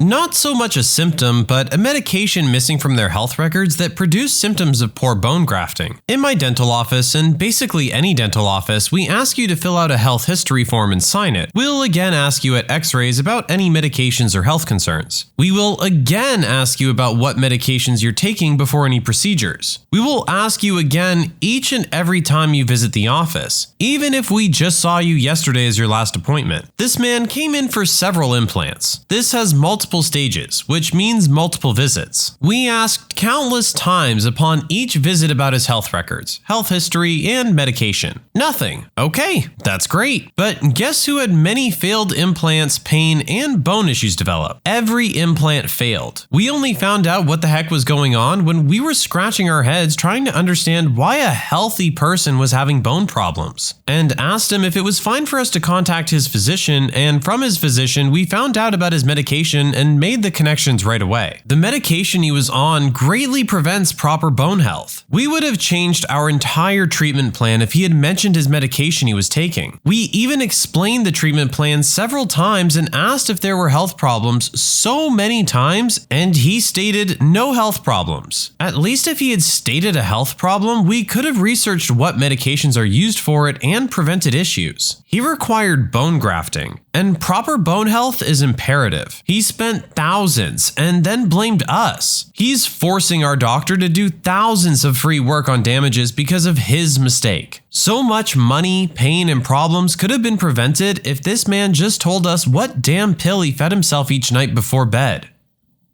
I'm an EMS worker, and one day my 62-year-old neighbor calls me up and tells me to bring my blood pressure thingy. She's a retired cop and one of the coolest people you'll ever hope to meet. She's also stubborn as a mule, so I'm thinking immediately that if she's asking me for a once-over, things are not swell. So I head up with my cuff and stethoscope and ask her what's up. She tells me she's felt off for a few days, dizzy at odd times and exhausted. I take her blood pressure as she's sitting in her chair, and it's fairly normal, but she's still acting off. Her eyes are red-rimmed, she's pale, and then I notice a bruise on her chin. I ask her about it. She tells me about getting up to go to the bathroom the night before, and the last thing she recalled was walking back into her bedroom. She woke up later on the floor. In my world, that's just cause for a ride in our Weep Whoop mobile. But again, we're not dealing with your average little old lady. So I'm essentially now trying to convince her gently that she needs a doctor's opinion. I did a couple of quick tests to rule out a stroke, and she passed with flying colors. I do a postural, where someone goes from sitting to standing and you check their blood pressure to see if they're compensating, and she's down a solid 20 points, but is of course playing it down as not a big deal. As we're negotiating, I tell her, look, you wouldn't call me up here for nothing, so we need to figure this out. Then it finally comes out. She's had dark and tarry stools and vomit. Well, that was the end of negotiation. Ambulance was called and she was rushed to the ER, where she was immediately given a blood transfusion because of a massive GI bleed. I'm still surprised her blood pressure was within normal ranges both times, but I've chalked it up to the amount of vinegar she has in her.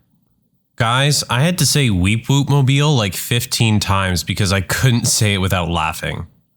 Nurse here. Had a man come in complaining of urinary retention, which could be because of his age. He left out the weakness and numbness in his legs that had been going on for almost a month during all of his assessments. These assessments were by both doctors, urologists, and nurses. He always denied any other symptoms besides urinary retention. He suddenly stopped being able to feel or move below his belly button. MRI of his back showed cancer into his spinal column, and he died 8 months later. So, triage nurse doing phone triage. Member had high blood pressure, 180/90, due to not taking blood pressure pills. This was not outside her unmedicated baseline. I asked if she was having shortness of breath or chest pain. She said no. Booked her a same-day appointment after talking with her provider. She was having a heart attack with both chest pains and breathing issues when she came to her appointment. Don't lie, people, seriously. I don't understand why you would seek out medical attention and then not be honest about the symptoms that you're having. You're not doing yourself any favors. You clearly came here for a reason. Speak up. Exhaustion. Not just being really tired at the end of the day, but unable to function exhaustion. I would wake up in the morning and then 2 hours later need to take a nap that would sometimes last until 3 or 5 in the afternoon. I told my doctor and she ran blood tests, thinking it was my thyroid, but nothing came back abnormal. I was 29 years old. She kind of shrugged and figured it was hormones. A few months later, I noticed rectal bleeding. Went back to the doctor to be told it was hemorrhoids and just waited out. Turns out it was stage 3 rectal cancer. I was cancer-free for almost 3 years until it reappeared in my lung. Now I'm stage 4 and about to begin immunotherapy. I'm lucky because my disease is regulated to only a tiny spot, and I have a rare mutation that qualifies me for immunotherapy, but it's still an absolutely terrifying situation. Feeling extremely tired all the time is one of the first notable symptoms of some cancers. Please don't let your doctors ignore it. Kind of tying back to what one of our previous posters said, unfortunately, yes, a lot of the times these doctors are on a tight schedule and need to get to their next patient as quickly as possible. It's not that they don't care or aren't looking close enough, it's just that they feel a lot of stress due to their time constraints. And especially with something like exhaustion, I feel like it's very easy to go unnoticed. We all have to be careful and keep an eye out for ourselves. If you feel like something is wrong, talk to your doctor. Doctors and nurses of Reddit who have delivered babies to mothers who clearly cheated on their husbands, what was that like? We had a very sweet, blonde-haired, blue-eyed mom and dad along with their entire extended family in the room for a delivery one busy afternoon at work. Think aunts, uncles, cousins, grandma, and grandpa too. The baby's born, and as the doctor places her on the mom's chest, the first words out of her mouth are, "That's not my baby! That's not my baby!" The baby in question, still attached at the umbilical cord, has beautiful, dark, curly black hair and dark skin. The nurse looks at her and tells her that this is definitely her baby because she's still attached to you. And she, not so quietly, tells the nurse, "There's no way! I never slept with a black man. It's not mine." The father is standing there silent, not sure what to do. A long, awkward silence fills the room. We clean her and the baby up as cheerfully as we can. We see the extended family filter out of the room, and the father leaves to get a cigarette. About 10 minutes later, a tall black guy walks up to our front desk asking how to get to the patient in question's room. Okay, I am a nurse, but this story isn't about a birth I witnessed, it was my own birth. And although my mother definitely didn't cheat, all the midwives were convinced she had. For background, my mother's white and got married young to another white guy. Actually forced to by my grandparents, who were horrified since she was living in sin. Their relationship petered out and they separated, but remained very good friends. Then she met my father, a black man, and began a relationship with him. Mum was still married at the time. Neither her nor her husband were in a hurry to get divorced, and he became good friends with Mum's new partner, my dad. Mum got pregnant with me. Time moves along. She goes into labor and needs to head to the hospital. Dad was working and couldn't make it home in time to get her there. So, still being good friends with the husband, she rings him and he comes around to drive her to the hospital and decides to hang out until I'm born. After an hour or so, Dad arrives. He was freaking out a bit, so his best friend, who was another black guy, drove him because Dad didn't trust himself. They arrive at the hospital right as Mom is ready to deliver. The midwives come out to the waiting room and grab the husband to be there when the baby's born. They knew that my Mom's technical husband had driven her there, so assumed that he was the father of the baby. Went and grabbed him and tried to drag him into the delivery room. He freaked out and yelled, No,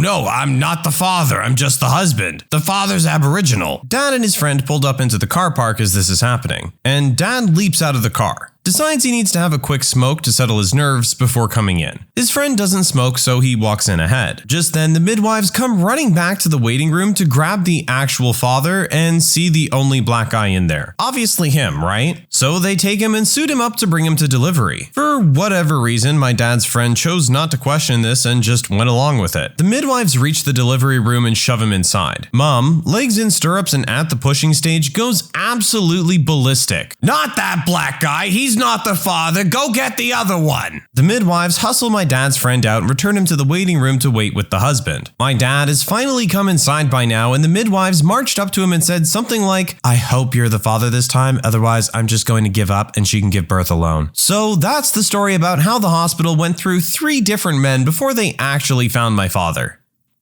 Consulted a couple who were expecting a baby and were confused about how she had chlamydia. Again, turns out they both had chlamydia. Both got treated and continued doing their thing. She could not get her head around how she had it again if he was the only guy she had slept with. He just looked very sheepish as I tried to subtly explain maybe he had caught it from elsewhere and passed it on. Took a long time for the penny to drop. One of those couples where you realize the kid won't get any help with their science homework from their parents. I know a guy who's fully white. His parents are both white, and his younger sister's black. I always assumed she was adopted, and one day I mentioned it. He looked at me weirdly and was like, "No dude, that's my full-blood sister." Obviously, I didn't believe it, and neither did his dad at the birth. But they got the paternity test and she was his daughter. Likelihood is they've got some black ancestors far enough back to be forgotten about. I also know a dude who has a white Scottish mom and a black Jamaican dad. Dude came out pale white with a ginger afro. Genetics were not on his side.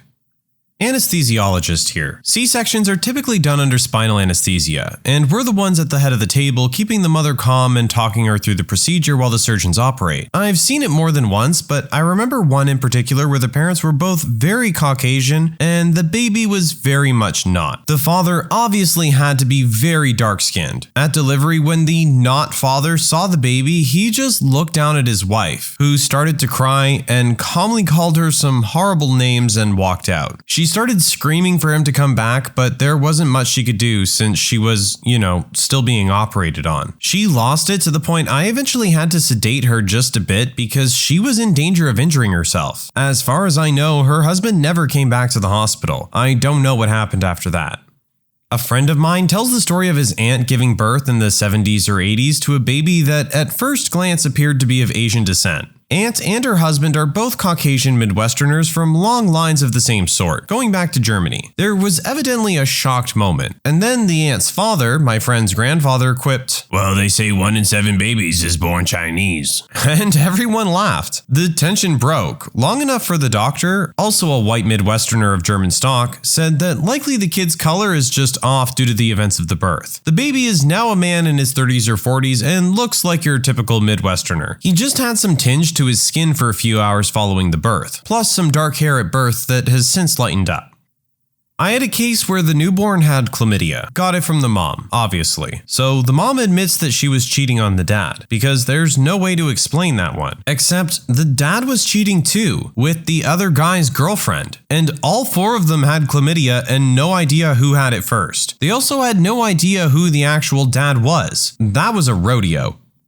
My brother had a surprise baby this way. He and a coworker had a one-night stand while she was broken up with her ex. She gets back with her ex, ends up pregnant. Flash forward to the delivery day. The day my brother sends me a picture of a random baby out of the blue and says, I think I'm a dad. She's white, her boyfriend is black, my brother is white. Baby came out looking very, very white. I don't know how it went down in the hospital room, but I know they separated very soon after. My brother went to visit her in the hospital and asked if she would let him take a paternity test. She agreed and it came back positive a week later. And that's how I got my surprise nephew.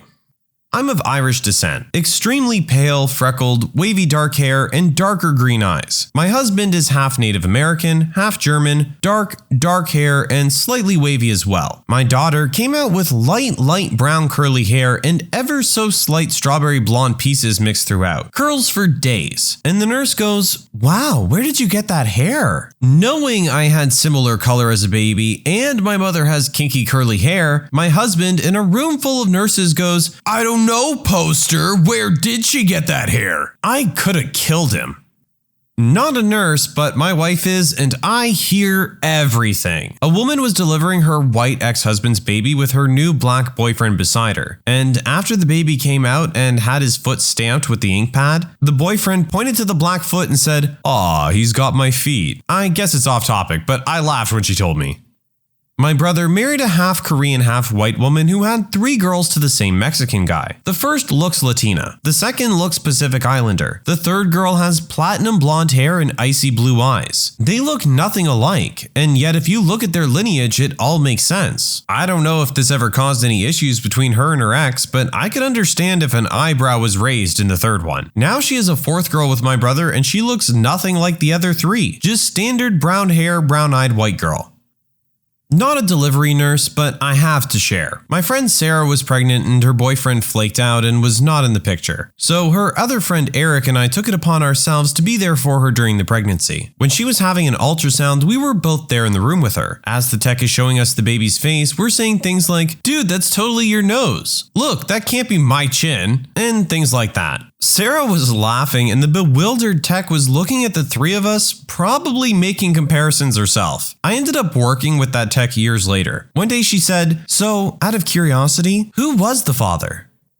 I'm a nurse. I've seen quite a few situations where dad turns out not to be dad, but never because of the color of the newborn. I have, however, seen an absolute ton of kids who are born and don't look like the same ethnicity as their parents for days, or sometimes a couple weeks. Babies often look darker when they're born. Just saying, some of these anecdotal stories might not necessarily be true.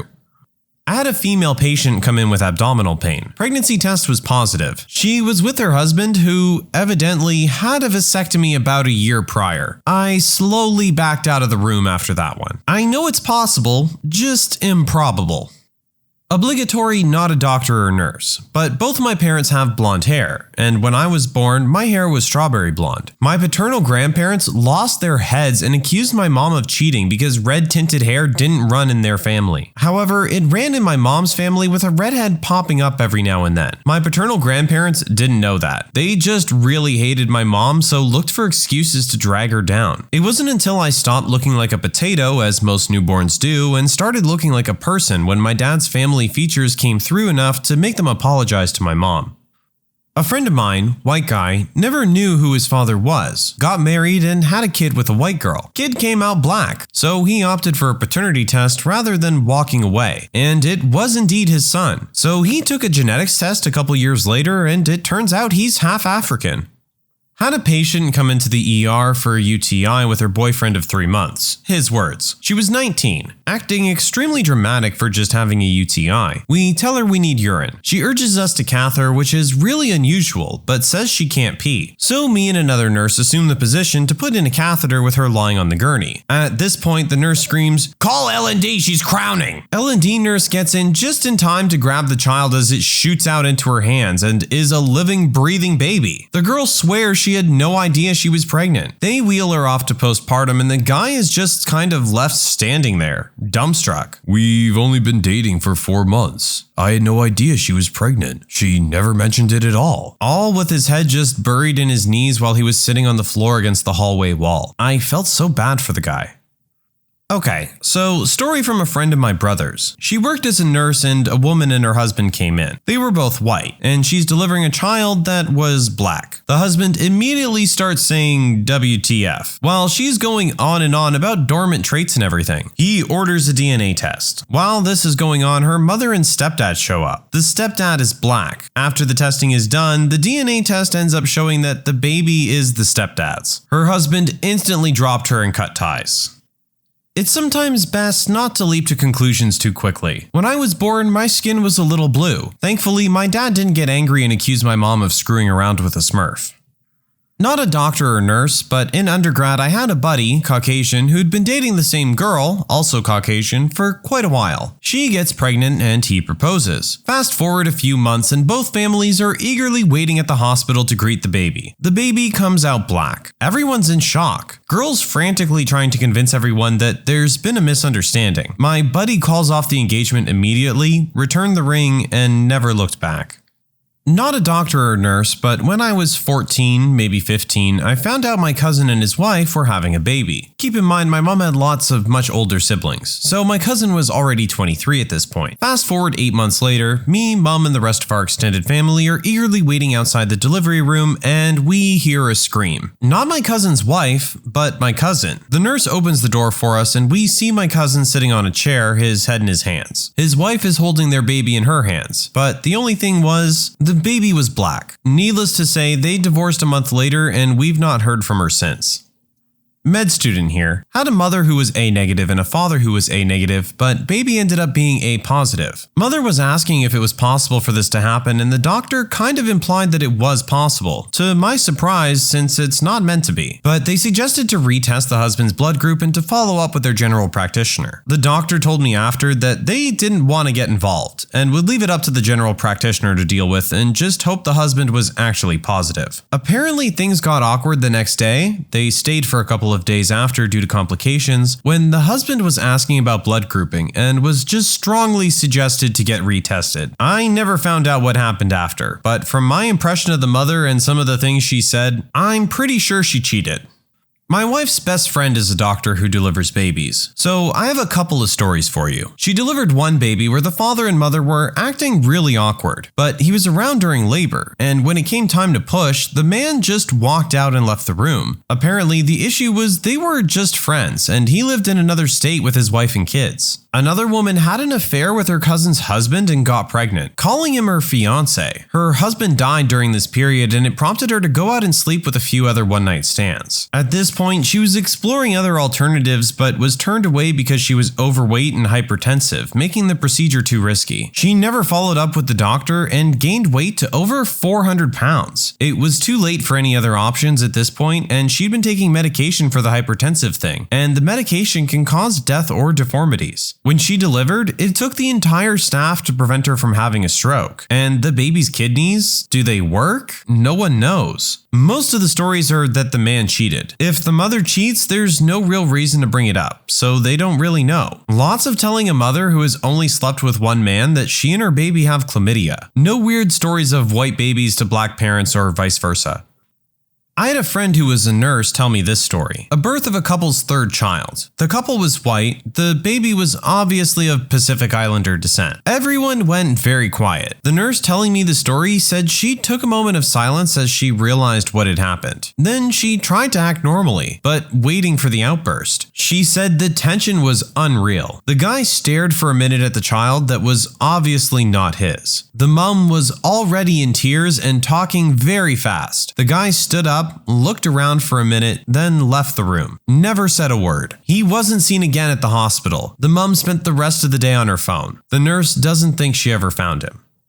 I got a weird one. My previous neighbor was a nurse and delivered one where my buddy of mine was involved. A buddy of mine she knew came in with his girlfriend who was in labor. My buddy was clearly not keen on having a kid, but the mother wanted to go through with it and was madly in love with my buddy to a point that it was obsession. So the girlfriend decided to keep it in order to keep him around. The girlfriend was properly paranoid, delusional, and an abusive head case that made my buddy's life hell for 18 months. He was at the point where I genuinely thought he might just run away or slip into depression because of this woman. She insisted it was his and was expecting him to either marry her or, in her words to one of my mutual friends, "If he won't love me, I'll just take him for all his money for the next 18 years. My neighbor said he looked like death in the waiting room while the baby was being delivered. The baby comes out, my buddy and the girl, who are both English-Irish heritage, looked and saw a Pacific Islander baby. Turns out the girlfriend was sleeping with one of the local rugby players on the down low, and he ended up knocking her up. My neighbor said she had never seen someone who looked so emotionally and mentally broken do such a 180 in less than a minute. My neighbor looked back at him as he walked out of the room laughing maniacally with joy. He looked at my neighbor and said, "That's not mine. Thank heck, I'm free." She said he was spotted dancing down the hallway to the exit. My buddy's doing okay now. He has a very nice South African girlfriend who he's been with for 3 years. They're looking to buy a house together and get married soon. His ex is now living with her parents in a small granny shack with the kid. The Pacific Islander baby daddy went MIA, and last I heard is suspected to be hiding out on some island in his native Fiji. Can't blame the guy for leaving, and I personally hope he's never found.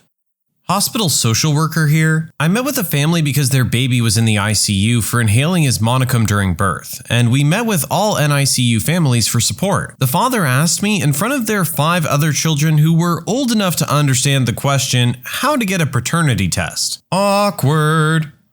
I don't know about the delivery part necessarily, but the birth certificate part can be awkward. In Louisiana, if you're married or have been divorced for less than 300 days, the husband/ex-husband goes on the birth certificate unless there's a DNA test proving who the father is with a form signed by the mother, the husband, and the actual father. Many divorced women don't realize that and have a baby with someone else. It's a shock to find out legally, your ex-husband is still the baby's father unless you get all that other stuff sorted.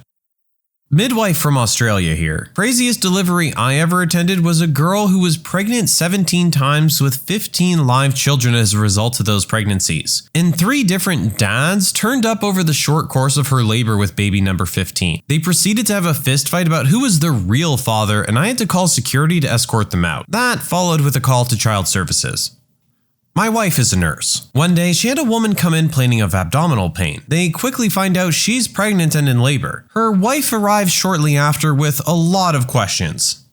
This is my granddad's story. He was a gyno. It must have been in the 70s when a married white couple came into the hospital with a woman in labor. Baby's born, my granddad is called to cut the cord. But the baby's all gray. The nurse is in terror and holds the baby upside down and smacks it on the butt, as was custom to clear the airways, and is almost in tears. "Doctor, the baby's only getting darker and darker. I don't think it's getting enough oxygen." My granddad, having worked in the field for a long time at that point, just started smiling, took the baby and said, "I think a good bath will do just fine," and proceeded to wash all the blood and fluids from birth off the baby, revealing a healthy and half-black child. He used to tell that story all the time when I was a kid. He said the husband just stormed out and it was a huge scandal in their village. Since it was Germany in the 70s in a rural area, there weren't that many candidates for the father either.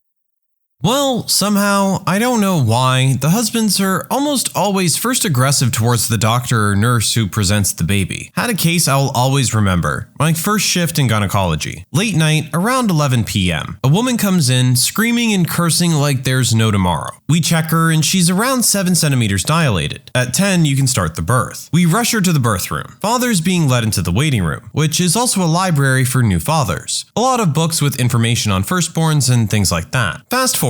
Woman gives birth. She goes to the recuperating room. Husband goes to her, both eagerly awaiting for the baby to be presented. My boss, who's one sadistic guy, hands me the baby and tells me to go present it. Did I forget to mention that the baby was black? Oh, and the mother was a snow white skinned redhead, and the father, well, blue eyes and blonde hair. There was absolutely no way that I could justify that amount of meddling. I bite the bullet, take the little lad, and head off. I enter the room. The father's standing up. He sees that the baby is black. He looks at his wife, looks at the baby, looks at my face. My face tells him, yes, there's no mistake here. And he loses it. Weirdly enough, his anger is not focused on the wife, but on me and the baby, the two unlucky bastards who had nothing to do with the betrayal or any of that. The husband starts throwing newspapers and books at me and the baby, shouting, Get him away! That's a mistake! Not in a racist way or anything, just the man was in shock, and kept backing up towards the wall like a cornered animal trying to run away from a predator. In this case, he was just cornered by a dreadful fact, the one that he's not the father. Me and the baby managed to escape with just a bruise on my forehead. Bibles travel faster than any other books through air.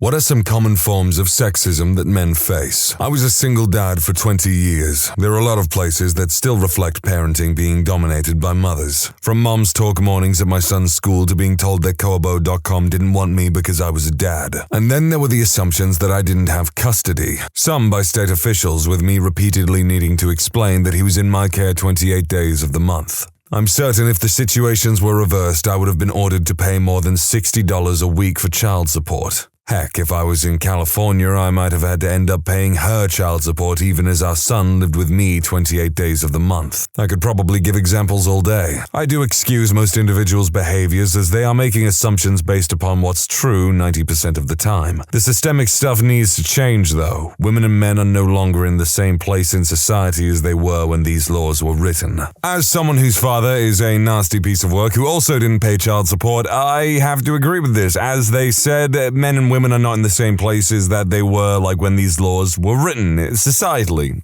at least not in the West. Thus, I don't think it's controversial to say that more cases need to be judged on an individual level by who is in the wrong and who has done what, no matter what their gender or anything is. The double standard.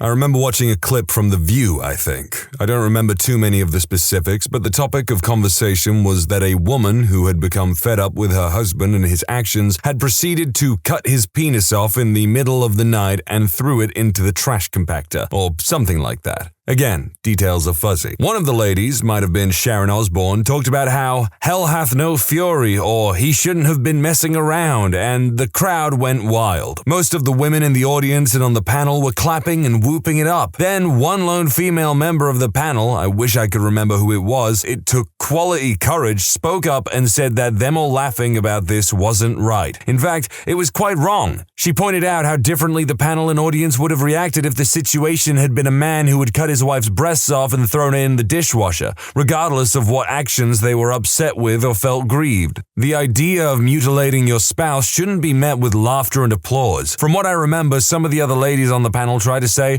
that's different, and others rolled their eyes or became uncomfortable. I remember thinking what courage it must have taken to call out the double standard right then and there. On television with the studio audience clearly already on the side of the original joke, it shouldn't matter what your gender is. Call out double standards when confronted with them. Apparently, the show was The Talk, not The View, and the woman who had the courage to speak up was Sarah Gilbert. Thank you. Let's be honest, it's not just a gender thing. The world is absolutely full of double standards in race, religion, and all kinds of things. Really, it's just a people thing where some people just cannot stand to be called out for their bad behavior, but are more than willing to just shout to the heavens how someone else has done wrong.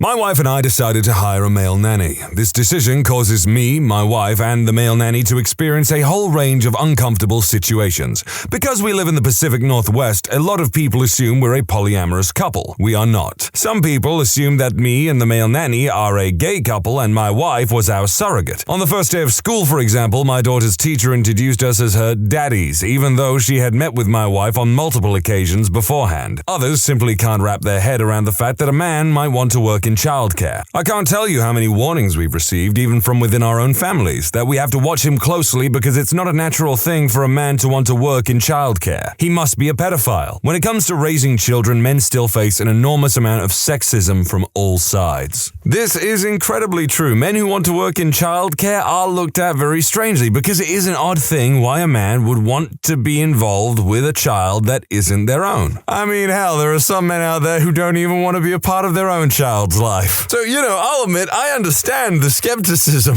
TLDR, domestic court system is biased against men start to finish. I was stalked by an ex. Everyone was like, "You must have given it to her good, LOL. To top it off, I was treated like the criminal every time I called the cops. When I went to file for a restraining order, I had to ask 3 times because they kept referring me to a courtroom assuming I had been served. And the icing on top, the judge I finally got treated me like I was a whiny baby and gutted the restraining order. I'm still convinced the only reason I got it at all was that I had my family there for support. I fear for any day that I'm in public with my niece and her parents are nearby.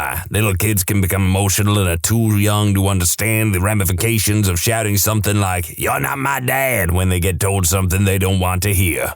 This is true. It's all too true. If a man sees a child that's lost potentially and it's like, oh damn, that kid needs someone to check up on them or whatever, you have to weigh it out in your head how appropriate or weird it might look for you as a man to approach a child. My husband and I have 2 daughters. One is his stepdaughter and I have joint custody. A few years ago, my friend paid for me to fly out to Seattle and stay a few days for her birthday. Our daughter was almost 2. My mom went into a panic. Who is going to watch the baby? Well, her completely capable and loving father is here. And I guess since he is a competent person with normal functioning cognitive abilities and, he's her father, I guess him? She does this anytime I do anything by myself. Where's the baby? Who is taking care of the baby? Her father, you goddamn shrew. Sorry, I ranted a little. Well, that sounds like a personal issue of the shrew. I mean, there is a typical thing in sitcoms and whatnot, especially family-orientated ones, where the father is usually an idiot with maybe every so often a smidgen of good advice or something, but for the most part, they're kind of an irresponsible jackass. So I just think at this point, it's a problem of the shrew ladies. TLDR, men are perceived to be disposable. Young men in every society are viewed as infinitely disposable. They are cannon fodder. Everyone craps themselves when female civilians are victims of a battle in war. No one gives 2 craps about the young male soldiers, most of which were either conscripts or forced into the military due to lack of opportunities. Civilians equal women and children. Read any of the recent articles about Aleppo. The headlines or text in the article always has this crap like many of those killed were women and children, or 1 in 5 of the victims were women and children, and it's infuriating.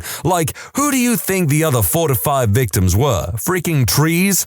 I googled Aleppo and went on to Google News, and this was the last result. I haven't read all of the articles, of course, but I'm sure a lot more specifically mention women and children and leave out men. Male disposability is real. How many victims of violence in video games, movies, TV shows, plays, books, etc. are male? Now tell me how many victims of violent crime, the homeless, army casualties, and members are male. Yet these things are barely talked about. What is one of the leading causes of homelessness? Divorce. What is the leading cause of divorce? The man losing his job. Which gender has a higher successful self-deletion rate? Men, 5-to-1 ratio. Which gender has a lower life expectancy? Men, -5 years. Which gender gets the majority of government funding and funding from charities for healthcare?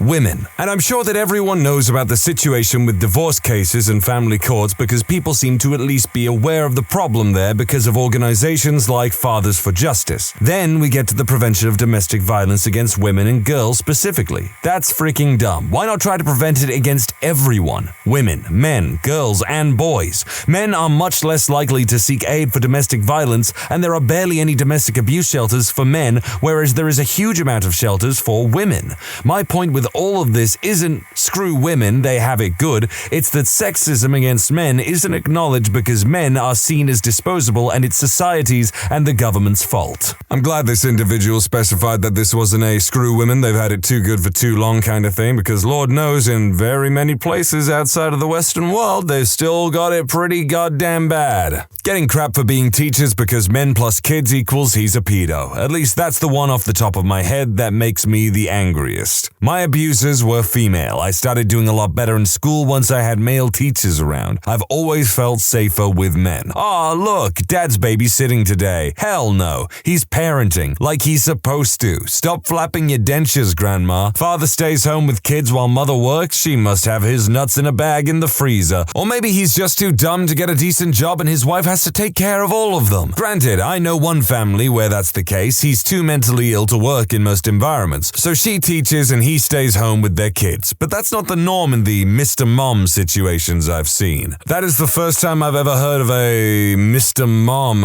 Is that like, it's like a label, it's a situation, whatever? All I'm thinking is Mr. Men.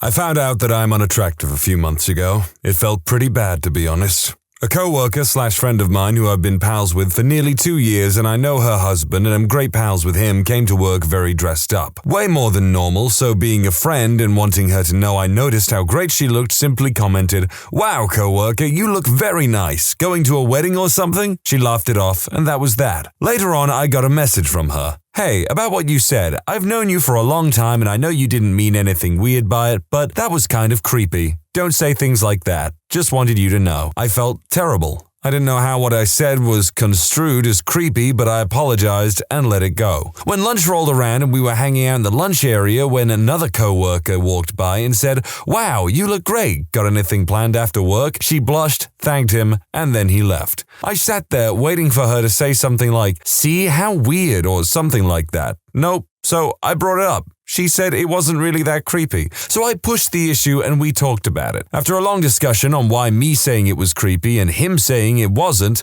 we came to two conclusions. It was either weird because she's known me for much longer and it was weird to be hit on by a close friend, while it wasn't weird for someone she only knew a bit. Or it was because he was handsome and I was not. Okay guys, let's rewind a bit. The first few "she's a C-word" responses were fine, but it seems like everyone thinks she's a total B for saying that. I'll defend her because I don't think she was trying to be a butt about it. Both the text and the chat at lunch were very open, and I genuinely think she was looking out for me. She's married, and I'm great friends with both her and her husband. I still regularly hang out with them, and they both have bent over backwards to help me. So I'm not being used or being mistreated. I think there is a weird knee-jerk thought process that someone you don't find attractive flirting with you is creepy, while someone who is attractive is kind of empowering. But it goes both ways. If a 60-year-old lady who smoked since she was 8 told me that I looked great, I'd internally squirm if I thought she was hitting on me. Compliments are nice, but if we think we're being hit on by someone we don't find attractive, I think a lot of people think it's either gross, weird, or creepy, and that's unfair, but even I'm guilty of it. Guys, I've gotten like 20 plus responses and PMs telling me to get fit, wear better clothes, groom myself, etc., etc. Holy crap, guys, I appreciate the tips. I look fine, though. The "I found out I'm ugly" was an exaggeration, a joke. Story is true, and the guy who was more attractive than I was more attractive than I, but I'm not Sloth from the Goonies. Geez, no, I don't want to buy your personal trainer service. Why would you even PM me that? Okay, so at first I found the whole "a few months ago I found out that I'm unattractive and it felt pretty bad, TBH. And that was funny. That was funny as hell to me. The part that it's like, "The other day I found out I am ugly." I don't know why that tickles my ribs though for some reason, but the bit where it's like if someone compliments me or flirts with me and I don't find them attractive, it's creepy and weird, everyone thinks it. No, I'm a man. I don't get compliments just all the time, really. If someone wants to compliment me, even if they are a chain-smoking 80-year-old woman who's been smoking since she was 8 and she's all like, "Well, aren't you a handsome young man?" I will take that compliment and I will even flirt back a little little bit. I mean, I literally did this to like a Scientologist lady the other day that I was kind of trying to eke out a bit because they were trying to invite me to a goddamn music festival. Aren't you a handsome young man? Would you like to come to this music festival? They're gonna be chicks as lovely as you there, ma'am. I didn't go, of course, but wouldn't it be funny if I could have gone down that path and got married at the Church of Xenu 10 years down the friggin' line? I'll begin by saying this actually happened to me. Anytime a woman claims any form of sexual harassment, the man is automatically guilty and forced to try to prove his innocence, because the company doesn't want a lawsuit. I literally had a female subordinate give me a hug because I let her off early to go to a family function. I came to work the next day and was immediately sent to the boss's boss's boss, where I was advised that I was being put on unpaid leave during a sexual harassment investigation. As it turns out, the entire thing was right under a camera, so you could clearly see her hug me. Even so, I was told that she said I told her to hug me before she got to leave, and then I got fired. Scum behavior, hate it. My knee-jerk reaction, although it's not a perfect answer, is that people who make accusations like this, especially more serious accusations that go to court, if it turns out that it's coming from a place of malice or personal gain and under false pretenses, I think the accusee should be held responsible, or maybe even to a higher standard of responsibility and punished as such if they are found to be lying. But again, that is not a perfect answer to these issues, because then you gotta consider the process in the jury, in the investigation and whatnot, and how things can go wrong, and how actual victims can be left in a destitute situation. I know some of you hate it when I go a bit too long on the personal commentary, so I made it nice and short for you, but I'll be back. The employee bathrooms at my job have been scheduled for an update. The work on the men's room started a week or two ago Monday and ended this past Monday morning, during which time the men had to use the public customer bathroom and the women continued to use their employee bathroom. On Monday afternoon, when the work began on the women's room, the newly refurbished, as yet unused by a single man men's room became a temporary women's bathroom, until the work on the new women's bathroom is finished. So the men have to go several weeks without an employee bathroom, while the women never have to go a single day without one. Not exactly common, but it otherwise fits the question and is currently on my mind. Well, that is just legitimately unfair. I'd be scared that those mean old dirty girls will poop in the urinals before I get a chance to. I mean pee in the urinals, yeah. I'm a male nurse in the ER, and there are a lot of extra rules I have to follow that the females do not. If I'm doing any kind of perineal care, Foley, straight catch, pelvic, or even rectal temp, on a female patient, I need a female chaperone. However, a female nurse can go do those same procedures on a male without a male chaperone. The looks I get from many elderly patients when I tell them I'm their nurse, those judging eyes. I had a guy straight up laugh in my face and tell me my parents must be embarrassed by me. Mothers freak out when I'm the nurse for their child. I had a lady straight up tell me I couldn't help drain her daughter's armpit abscess because she thought I'd be eyeballing her. No. Literally none of this happens to the female staff members. And frankly, I'm a much better nurse than quite a few of them. I think it's been pretty well established there are just jobs where men typically aren't very welcome, or if you are there, you have a lot more rules and regulations that you must follow because of people's discomfort around you. I've just recently noticed something that bugs me a bit. I grew a beard throughout October to December. My girlfriend and all the women on her side of the family were quick to offer their criticism. I didn't really care too much and took it lightly. But after a while, I couldn't help but imagine what it would be like if the tables were turned. Like if my GF started wearing a shirt she just bought and really loved, but my brother, dad, and myself criticized it every time she wore it. That would be messed up, and people would take her side immediately. Talk crap about my choice to grow a bit of facial hair, and no one bats an eye. I feel like this is kind of a straw man argument with the whole if my wife decided to wear a shirt that she loved and I criticized it, then everyone would side with her immediately. Not necessarily. If it's a crap shirt, it's a crap shirt. I don't freaking know, man. I grew a mustache last year for Halloween so I could do a Ron Swanson outfit. I got crap. I didn't give a single crap about what other people thought. Goddamn self-deletion. You want to raise awareness for self-deletion and mental illness? Yeah, fill your boots. But it gets on my frickin' tits when it's all directed towards the struggles women have regarding mental health and self-deletion ideation. And yet the male gender is chastised for anything regarding to ending it early or mental health. The notion of a man to be a strong and mentally powerful individual is a crock. It doesn't define a man. How he deals with it is how it defines him. True that. I'm a girl, so I don't know firsthand, so tell me if I'm wrong. I consider it sexist that boys have to be tough and play with Legos and all that crap, even if they want to play with dolls. If their favorite color is hot pink, then that's wrong as well. Growing up, they are not allowed to be emotional, to cry, or to need someone to help them. They can't look for comfort because they have to be manly. Also, in many places in the world and social environments, they are expected to pay for a girl's food, drink, whatever. For her birthday, you should give them something expensive. For what it's worth, it does not happen where I live, and in my circle of friends, mostly educated middle-class people, but I can see it all the time. It made sense when women were not working, but now you don't know whether the woman actually makes more in her job than her date, but he's still expected to pay. I don't know about everyone else, maybe I'm just lucky. I mean, there have been times where I've just paid without saying anything, but, I've gone on dates with some pretty considerate women who have offered to pay for their own food and everything. I don't doubt that there are women who can be kind of bratty or insistent that you pay for their meals and all the date and everything, but, I certainly have not come across one like that yet.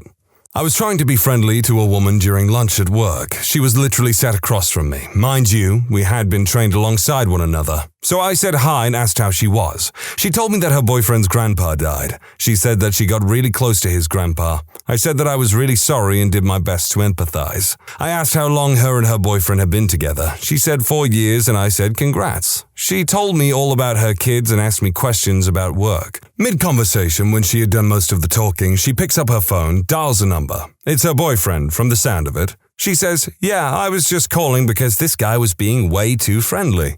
I have no attraction to this person on a sexual level at all. I did not make passes at her, flirt, or anything. In fact, up until then, I had tried to keep it friendly but strictly professional, but she insisted on talking about her family, so I gladly lent an ear. We just had friendly exchanges up until then, and I thought that she wanted to be friends. Apparently, I was wrong. In that moment, I realized that I can't get a date to save my life, or even get a woman that I am attracted to maintain more than a minute or two of conversation with me before writing me off. And yet I give this woman that I have no interest in the impression that I'm being too friendly when she gave me every reason to believe that she wanted a friend to talk to. F my life. This can go both ways, but yeah, I know some women who are a bit too egotistical for their own good and just kind of assume that anyone approaching them is immediately attracted to or wooed by them in some way. The same thing does happen for guys, but it's usually in a way where it's like, wait, is this girl interested in me? She's like asking me about my hobbies and stuff like that? What's going on here? There's no perfect way to remedy this at this point, it's just a societal norm at this stage, but whatever. When have you seen the real world hit a spoiled brat? When the high school principal's daughter, who previously got away with all kinds of garbage behavior, vandalism, drinking, major bullying, got caught vandalizing a lecture hall in uni, she was unceremoniously dumped and banned. Parents whined for months on Facebook about their poor baby's unfair treatment and the fact that her applications to other unis were being denied. Spending $50 on food a day is not normal. College girl got cut off from her parents for drinking and not going to class and had to get a job. She put on Facebook about how she's gonna go hungry and needs money. People offered her food and to make her dinner. She said, "That's okay, I just need about $40 to get through the day. I don't like to grocery shop." If you're wondering how she went through that much a day, she always ate out at a restaurant and had Starbucks twice a day. Add in snacks and alcohol and there's $40 in one day. I was a school bus driver in the 70s, during height of court-ordered busing, so I ferried poor kids to the rich side of town, then rich kids the other way. Lots of entitled brats, but one stands out. Super entitled kid, constantly defying rules. Eventually, I caught him with too many witnesses attempting to set a bus seat on fire with his lighter. School officials were called. Hearing with officials and rich dad, and he's banned from all buses for the rest of the semester. Dad offers to pay for the damage and quietly accepts the punishment. Then comes the surprise. Next morning when I arrive at 6 a.m. to clean my bus, regular task every morning, rich kid and dad are standing there. Dad introduces me to my new personal bus cleaner for the rest of the year. He brings the kid every morning and forces him to wash and clean the floors of my bus before taking him to school. By the end of the year, entitled kid is actually working hard and being friendly. We're getting along pretty well, and I help him out sometimes so he can get on to school. Kid turned out okay when all was said and done. Good move by dad. Back in engineering school, one of my classmates was the son of one of our professors. Now, this professor was a really nice dude. He paid attention to his students, his classes were fun, and he rarely failed anyone. His son, on the other hand, was a total jerk, rude and nasty, and would always brag about how his dad was a highly senior professor with tenure. You know who my dad is, right? Was literally his catchphrase. He wasn't even a good student. We ranked GPAs out of 10, and he was a 4. This professor actually taught a very specialized course, so we only had about 2 courses from him in our entire time at the school. This course in our 5th semester was a bit complicated. If you didn't do regular study, it was easy to fail, but if you practiced the stuff, passing was a breeze. So finals come around and Jerkface is out there bragging that he didn't need to study because his dad will pass him anyway. He took his confidence all the way to the exam hall. And then the results were out. He had scored 7 out of 100. We know because the professor called us all to the classroom and displayed his answer sheet on the projector. According to him, he was the 3rd student who had failed in his 20-year teaching career, and he couldn't be more disappointed that it was his son. The amount of verbal butt-whooping Jerkface received was enough to have him quivering like a wet cat in front of everyone. The next time he pulled the "Do you know who my dad is?" card, the standard answer he received was, "The one who failed you." He pretty soon stopped after that. He retook the exam the following year, failed again, and had to drop out. Wherever he is today, I hope he learned his lesson. When I was working at a public library, we had a few local celebrities come in from time to time. Most of them were nice, but one had a real stick up his butt. He would complain about having to stand in line, about late fees, and about everything else. We would just say, "Sorry, those are the rules," or "Thank you for being patient," even though he wasn't. One day, he and I were apparently both having a bad day, and when I told him there was a limit on how many DVDs or video games he could check out at a time, he slammed his hands down on the desk and raged. Do you know who I am? This is a grown man, mind you. I was a little college student who barely looked old enough to drive. I was sick of his low-key bullying, so I just looked at him and said, "Yes, I do, Mr. X, and the rules still apply to you. Which of these would you like me to put back?" He was stunned. I don't think anyone had ever actually told him that the rules for everyone else did in fact apply to him as well. He was a little nicer after that. Not a lot nicer, but still. Video of a drunk college kid yelling at the cafeteria manager because he wanted bacon jalapeno mac and cheese. He hurls verbal abuse, pushes the manager, gets taken to the ground, and realizes his mistake when the cops show up. Him saying, "I'm so screwed," while being cuffed is super satisfying. When my brother was in school, he was horrifically bullied for being autistic, and his bully was the most entitled little brat I've ever had the displeasure of meeting. His father paid for boxing practice, karate lessons, and other martial arts. This made him think that he was the best at anything physical. My brother isn't overly fond of sports and prefers to read in the library. As the typical nerdy kid, he's a prime target for bullies. One day when the bully had cornered my brother up against a wall, my brother finally decided he wasn't just going to take it anymore.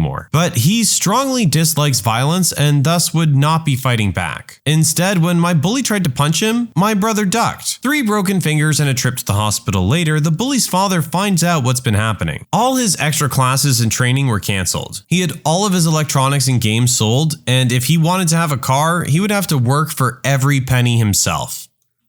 A kid in college was a roommate of mine. He was always bratty and spoiled, but hung out with us as if he were a good friend, and we let him chill with us because sometimes he wasn't bad. Then one day we heard him arguing with his mom on the phone that he needed more money. From the ensuing argument, we learned that he had, in less than 1 year, burned through 30 grand that his parents had given him for food and discretionary spending. Mind you, he was not paying for tuition, or lodging, or his car with this money. It was basically just food money, as all those other things were already covered by his parents. He was calling his mother some really nasty things and hung up on her. Then his father called and they got in an argument, cussing each other out. At the end of that call, he threw his iPhone at the wall and shattered it. This was the original iPhone. Turns out they cut him off, and he basically had to drop out of school and drive back home out of state because he couldn't afford to do anything anymore, and of course was too good to work a plebs job. He added me on Facebook about a year later and was a late blooming 9/11 truther. Obama was president by this time, and the only thing I ever said to him on Facebook was a simple reply correcting one fact that he was wrong about in his 9/11 conspiracy theory. He then posted 4 replies in quick succession telling me to open my eyes and then blocked me. Seems like maybe he didn't learn his lesson. Simple and pure example from my part. There was only one coffee shop on my campus, operating out of the library building, and it was always crowded. So you pretty quickly learned that if you wanted coffee before class, you got there 20 minutes early, grabbed a newspaper, I'm old, sue me, and took your time. It was always funny watching incoming freshmen crowd the line 5 minutes before their 8 a.m. and slowly filter out in despair as they realized there was absolutely no way that they were reaching that sweet Sumatra nirvana in time. Cue this little freshman girl, dressed in classic campus t-shirt, jean shorts, blonde ponytail coming out of the ball cap starter pack, walking up, assessing the line stretching out the door, and boldly deciding to just sorta skip it. Now, the baristas were usually pretty cool with people skipping for simple things, dropping down a quarter for some Scantrons or a buck for a cookie, anything that didn't require interaction. Not this girl. She caught the barista's attention while the previous customer was still paying, and went, "Hi, yeah, can I get a latte please? Like, really quickly?" The line starts back there," replied the now slightly confused girl behind the counter. "But I have class," whined the freshman. There was an awkward pause before the barista responded, "You're on a college campus. Are you freaking serious? Why do you think all these people are here? Back of the line." "Oh," was the only thing the freshman girl thought to say. As she turned to look at a line full of people staring daggers back at her, she looked not upset or embarrassed, but sort of enraptured with this newfound understanding that she's just been imparted. It's like for the first time in her life, she realized that other people were in her way for reasons. It was actually kind of beautiful to watch, like a baby deer learning to walk for the first time. Better late than never. One of my favorite things about the military is that in a uniform, nobody can tell how privileged or unprivileged you might have been. It's a total blank slate, and for many, it's humbling to not get to/have to wear your social status on your sleeve. On my second ship, there was an E2 who grew up very wealthy and was a jerk about it. He wasn't afraid to let us know. He thought that he was better than his peers. There's a stereotype of the enlisted guy who thinks of himself as an officer, as a way to pretend that means anything. That's this guy in every way. And he would try to get out of crappy enlisted work because he was going to be an officer, probably even a commanding officer of a ship. So there we were, a few hours into his first deployment, and this jerk gets violently seasick. It lasted for days. I don't know if you've ever been around someone who can't open their eyes without yakking, but it's awful. You really feel bad for them. It's hard to watch someone go through. Not with this guy.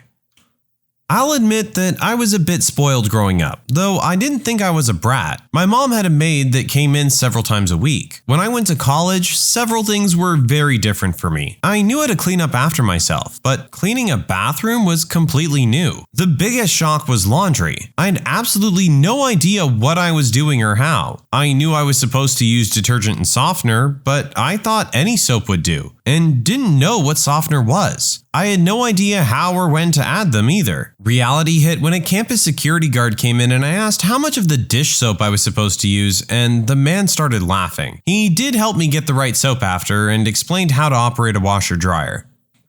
I used to repair trails for the Forest Service, and I wouldn't call anybody a brat necessarily, but we're all pretty spoiled when it comes to manual labor and sleeping on the ground. On day one, the bush plane flies the crew out to a grass airstrip about 40 miles east of town. Then you shoulder your pack, grab an axe and a shovel, and start hiking up the canyon, usually in the rain. Until you watch that plane disappear over the ridge, it's hard to imagine what you've signed up for. Hard labor all day, every day. Working, cooking, and camping in the rain that whole first month. No phone, no mail, no roof. And if you forgot something, you'll just have to live without it until the road opens in July. Wolves and mountain lions circle the camp at night. Sometimes bears come for your food. Everybody struggles for the first month. You'd see the kid who'd been the hard guy on his high school football team start to sit through lunch with his head in his hands just licked. Guys who are in the 1,000-pound club at their gym slumped up against a tree all evening, eating peanut butter for dinner because they were too beat to cook. Demanding as the job was, it wasn't really a physical issue. The best workers on the crew were hippie Jesus types with noodle arms who read Marcus Aurelius around the campfire at night. They just took everything as it came because no matter what, it just kept coming. Them and the Mormon ranch kids. I don't know how those kids came up, but nothing brought them down. In high school, one guy was a real jerk to everyone, and he had no sense of anyone but himself, and everyone kissed his butt because he was not only valedictorian of his class, but also star football, basketball, tennis, and track star. He was top dog for all the extracurriculars as well. He made my best friend cry multiple times just being a jerk towards her, and she had the unfortunate luck of being in his grade. He was also known as a player, just dating whoever he felt was hot enough for him, but would also put out for him. He honestly thought that nothing bad could ever happen to him because he was just that special. He graduated high school and went to his school of choice and immediately came out as gay on social media. Not long after that, he got his first boyfriend. Before the semester was even finished, his boyfriend cheated on him and he flunked out of his college and ended up having to go to another school. Last time I saw him, he was super polite and seemed to be rather humbled by his experience outside of our tiny town.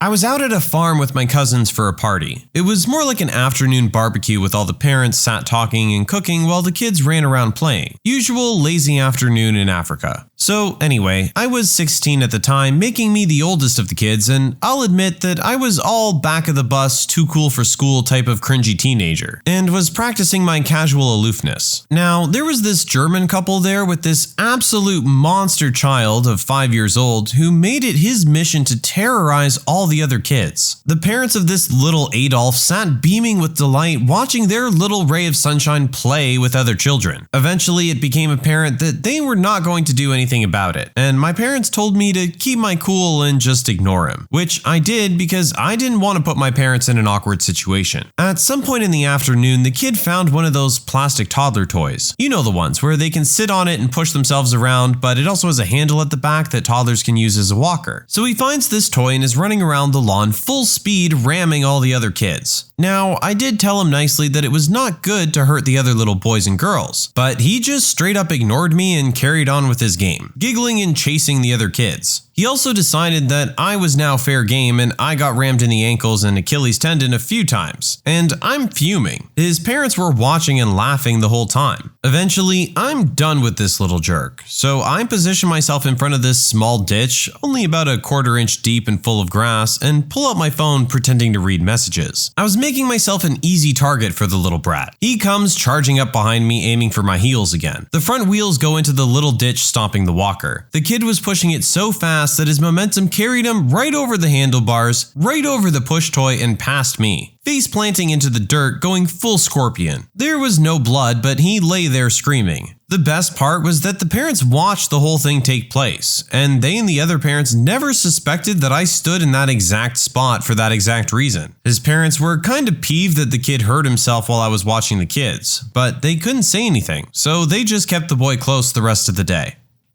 So this story isn't about a child. This was a full-grown woman, maybe mid-30s, who very clearly was handed everything in life. Spoiled, selfish, entitled, whatever you want to call it, she was way out of touch with reality. So I grew up in a very nice upper middle class area with nothing but houses for miles around. At the center is a small block with a little grocery store, a few boutiques, restaurants, and a drugstore. It being the only shopping center anywhere around tends to attract really snobby people. Anyway, I was maybe 14 or 15 and went to the drugstore to grab something or other and happened to wander past the makeup aisle. This drugstore is pretty large, so their makeup selection is huge, with every brand you can think of taking up one whole wall of the building. I had just rounded the corner where I saw this woman sitting on the ground just as I saw the manager coming around the opposite corner making a beeline for her like a bulldog. He stops, arms crossed, and the following happens. Ma'am, I hope you know you're going to have to pay for those. What? The makeup. All of these packages you've opened, you're going to have to pay for them. He gestured about towards where I was standing, still at the end of the aisle. I looked down to my right and saw what he was pointing at, the pressed powder compacts. She'd opened one of each shade ranging from ivory to warm beige and left the remains in piles at the bottom of each display. That's right, I said each. She went through every single brand and opened the packaged components. And to make it worse, each brand usually makes more than one type of pressed powder. There had to have been at least 40 of them. Her, agitated, "What do you mean? I don't understand. Why do I have to pay for them when I only need one?" Him, having a stroke, "Because you've destroyed them. And because you've used them. We can no longer sell those to anyone else because they've been contaminated by you. Her becoming irate. Well, I needed to test them to match my skin tone. It was at this point I realized that next to all the compacts were the used makeup sponges that come with them, as well as what appeared to be used baby wipes. Him with an impending aneurysm. Well, I hope it was worth all the money you now owe us. This was about 15 years ago, so the remainder of the conversation is fuzzy. I know she was panic crying and was refusing to pay, and he was threatening to call the cops. But I had to leave at that point, so I didn't get to see the outcome. But I do know that I did a little math when I got home. Nowadays, one of those compacts will cost about $10 each, but back then I'd say 5 to 6. So she had to pay at least $240 at the end of that.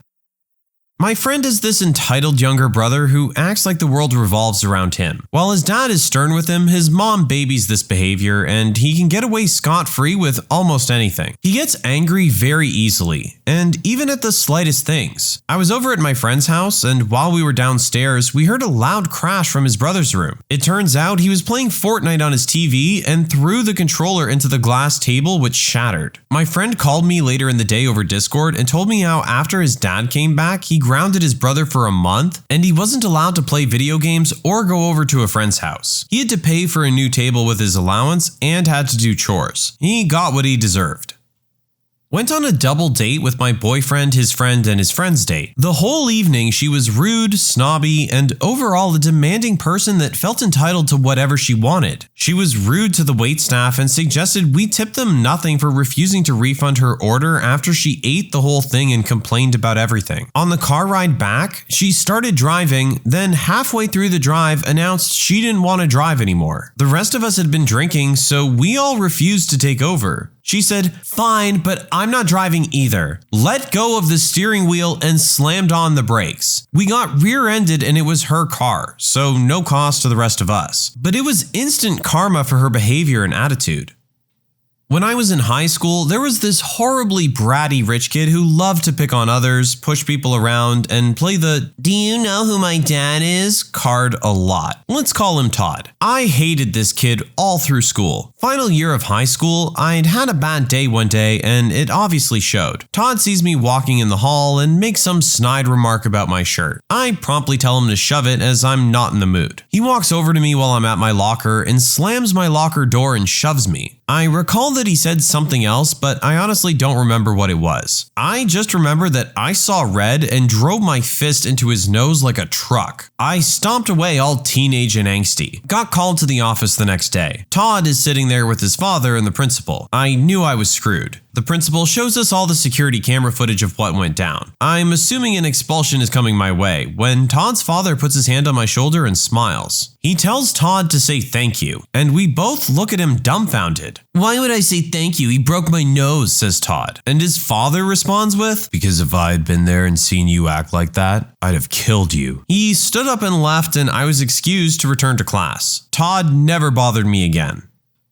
My former roommate's sister got slapped pretty hard. She knew absolutely nothing of the real world. Couldn't do laundry, cook food, clean, nothing. Her mom paid her share of the rent and she didn't even have to work while she was going to college and staying under our roof. She had the perfect setup. She was so dense, she kept her social security card in her wallet and it was stolen the first day she moved to the big city. Even though she was warned. But oh, she knew better. Later on, she decided she didn't like living with us and our rules, such as you can't let your friends live in our apartment. It's against the lease. If your friends are gonna come over and make a big mess and eat all the food in the house that we pay for, we need compensation. We're fresh from college, low-income wage earners at the time. We can't afford it. And she needed to be respectful of quiet hours and clean up after herself. So she decided to make her daddy move her out so she could move in with a diagnosed schizophrenic who refused to take her meds and was a hoarder. Her mother and father said, "If you move out, we won't support you." She did it anyway.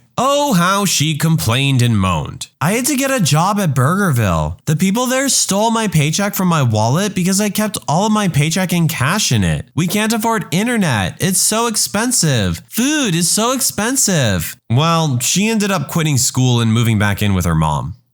People who have surprisingly woken up admitted into hospital. What happened?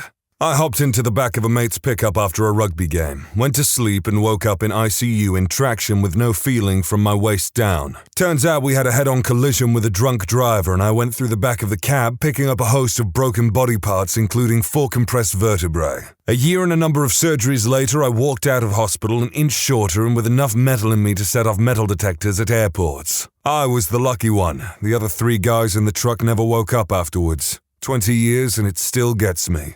The accident happened in Zimbabwe, where I grew up. I've traveled a fair bit since then, but I'm now a bona fide Kiwi. I didn't find out about the others for a while. Aside from being zonked on pain meds, I don't think I was capable of understanding what had happened. Visitation was restricted in the ICU to my folks, but the day after I was moved out, most of the 2 senior teams and some of the staff pitched up to tell me the nasty truth. The tiny ward was crammed with big, burly, ugly guys crying their hearts out, and I loved every one of them for it. Not sure where I was going with this, but I've ended up here. Here's a thought from an old guy with a messed up body who walks with a constant limp, has tried every legal and many non-legal relief options for the daily thrum of pain, who has had 2 decades of survivor's guilt, and who knows firsthand the debris that is left behind when someone is tragically and unceremoniously yanked from life, their family, and their friends. If you're not 100% in control, don't put the key in the ignition. Don't put yourself in harm's way, and don't risk messing up someone else's life. Call a cab, take a bus, walk, but for Christ's sake, don't drive. I think he covered everything that I felt like saying about this topic. 18-year-old me got super wasted on Smirnoff watermelon vodka at some little club in Clearwater, Florida. Apparently, I fell off a bar stool and busted my head. When I woke up, I wasn't even sure what state I was in. I accidentally called my friend's mom in North Dakota trying to get a ride to somewhere other than the hospital. A decade later, and I still can't drink anything with that watermelon flavor. I get that feeling, not with artificial watermelon flavors. I love that in sweets, in drinks, whatever. I absolutely love it. The actual fruit watermelon, kind of mid, not gonna lie. But I can't drink sours with a Z. It's a drink. It's disgusting to me now.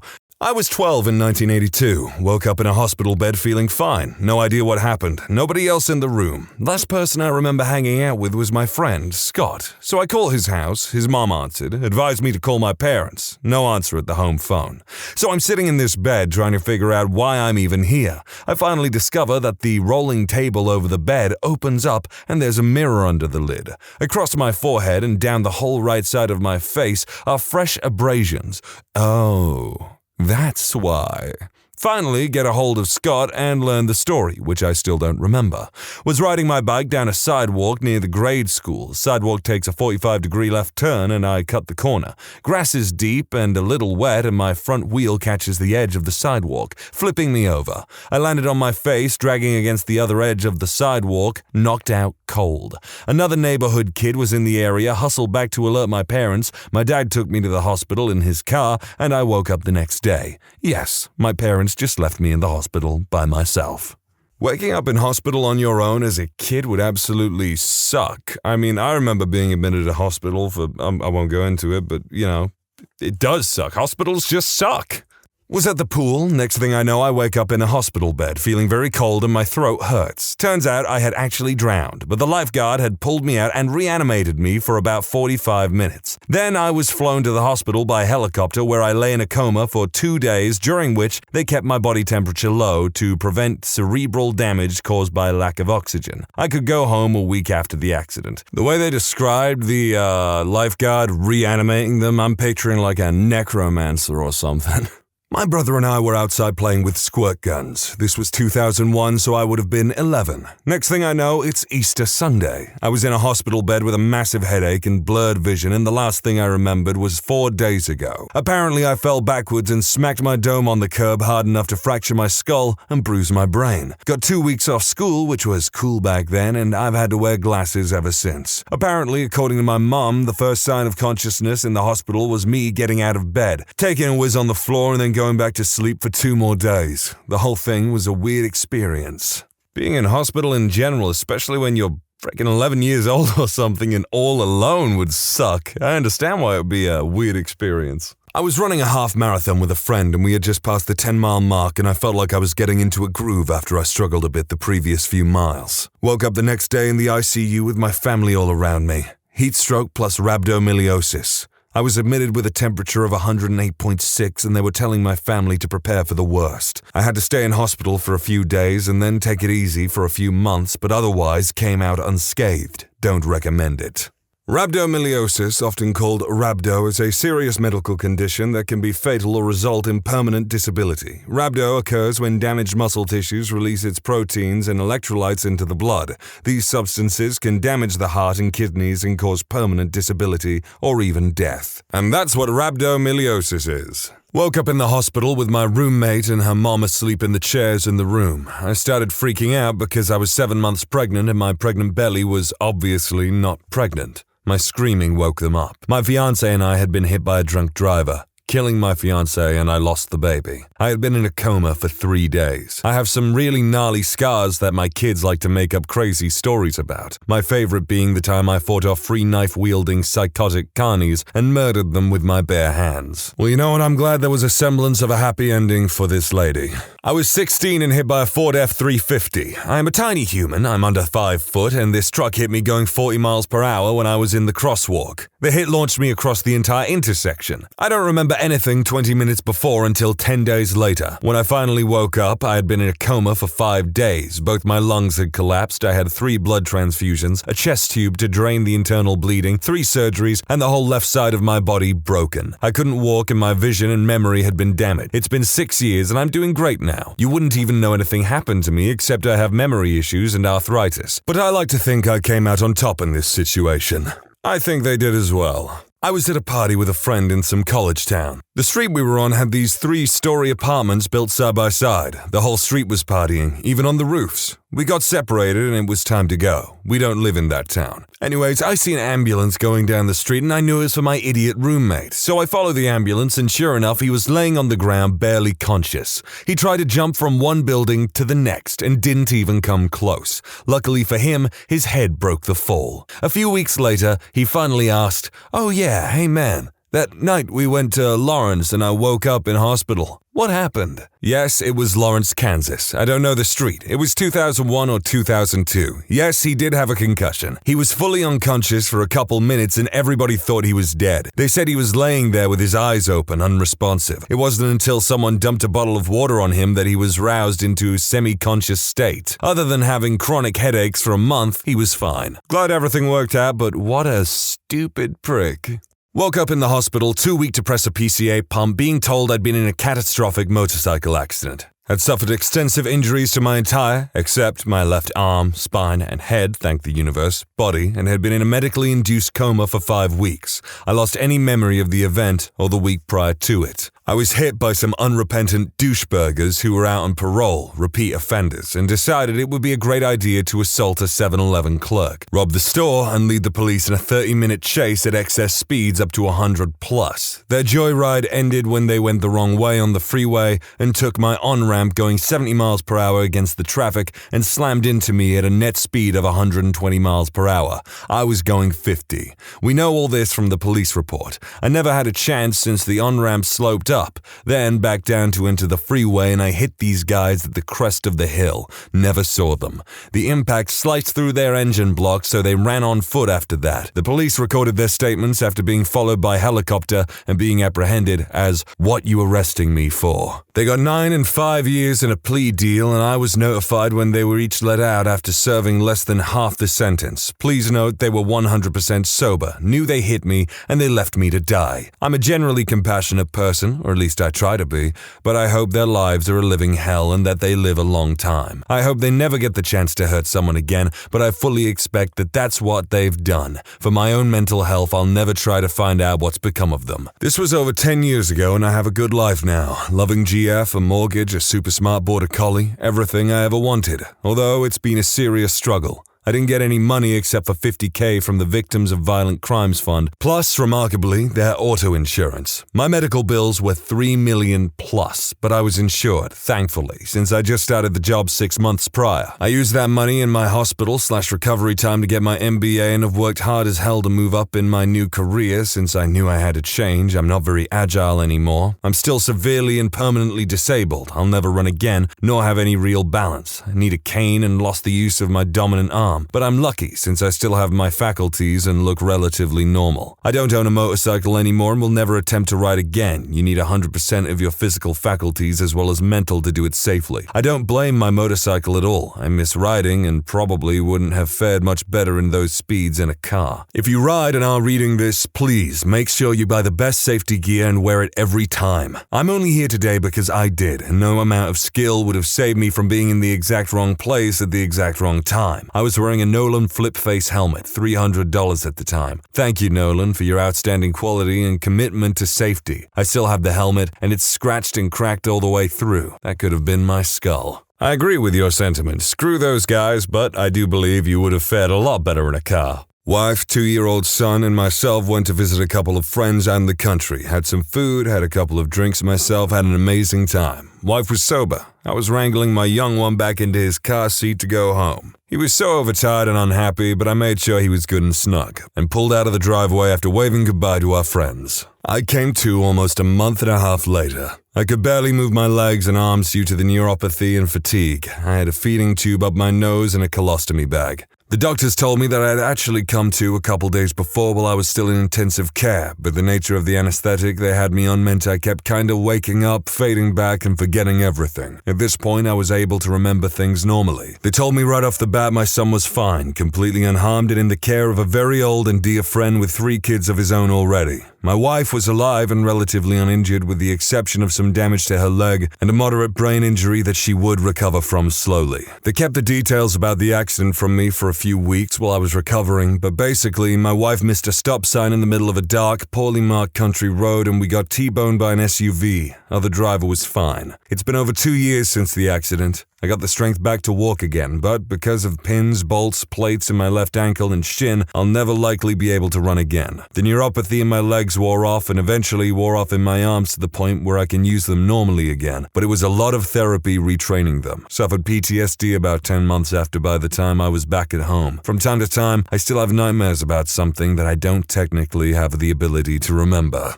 That is just downright scary. Smash cut to a month and a half later and you don't remember anything, but you're getting PTSD-driven nightmares about it?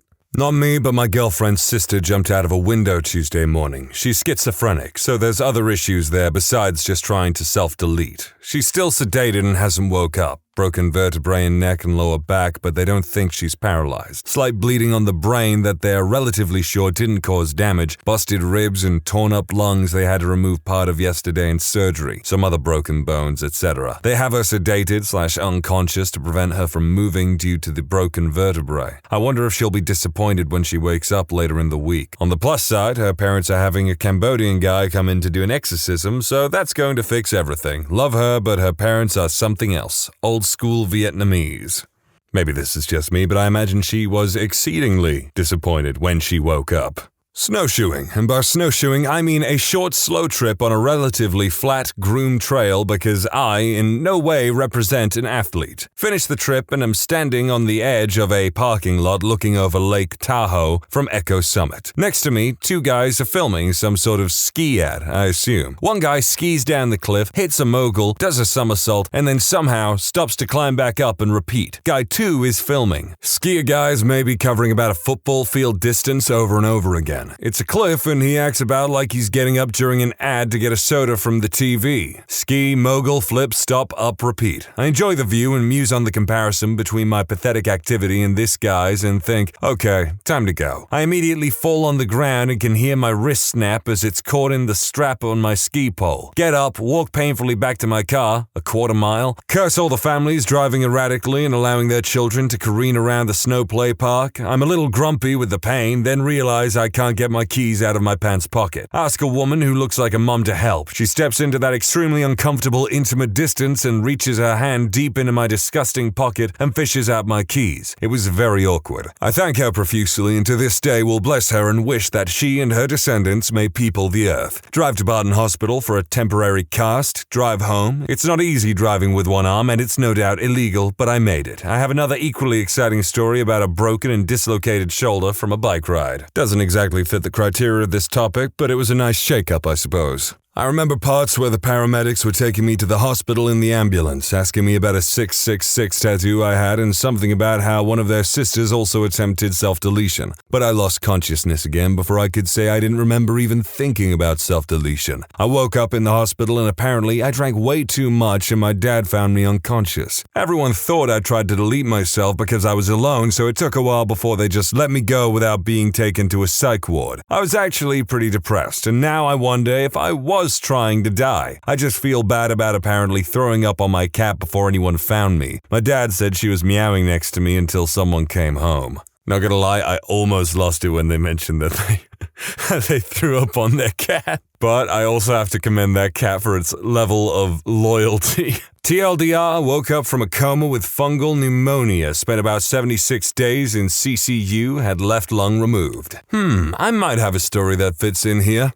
Happened about 3.5 years ago. I'd been kind of sick with the flu for a few weeks. Couldn't seem to shake it. I'd get a little better, then a bit worse. This was right before Christmas 2012. That year, Christmas Eve and Christmas was on a Monday and Tuesday. So I was just pushing myself to get to that sweet 4-day weekend, thinking I'd just relax and that'd get me past it. So I rested hard all weekend, wasn't eating much, just stayed in the easy chair. The day after Christmas, I still wasn't feeling up for work. I was still at my folks' house for the holiday, so my mom being my mom was all, if you're too sick to work, you're going to the doctor. I didn't have insurance at the time, so I hadn't been. Went to one of those urgent care places instead. I was there for a little while, don't remember much around this point. I remember we left after a while, then waking up in CCU about 12 to 14 days later. Turns out I have the beats. Now, I hear from a lot of people that this is how they find out they are diabetic, either very low blood sugar or you go into DKA and get flu/pneumonia. This is where my story takes a house-like turn.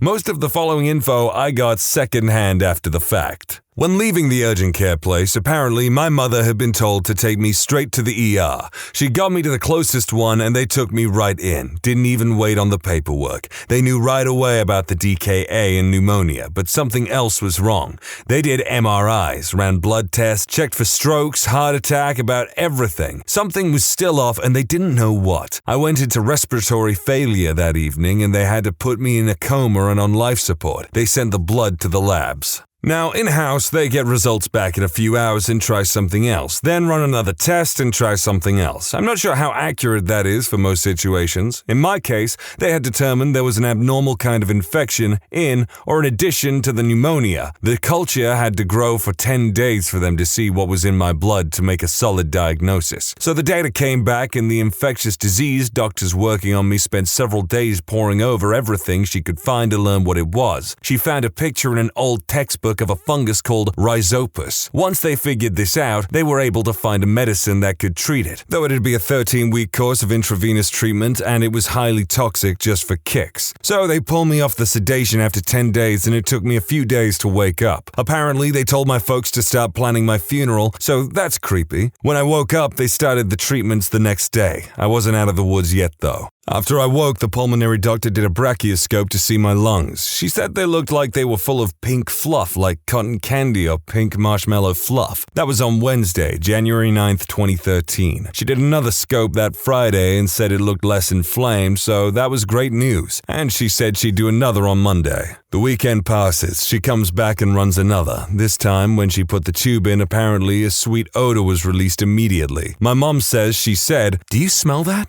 Something smells sweet." My right lung looked even better. My left lung, well, she said looked black and green and spiky, so that's a bad thing, I guess. The lung had begun to die. This is a part I remember for myself really clearly. I woke up from that procedure and the nurse told me to wait a moment and left the room. She came back with the pulmonary doctor, a surgeon, and my mom and dad.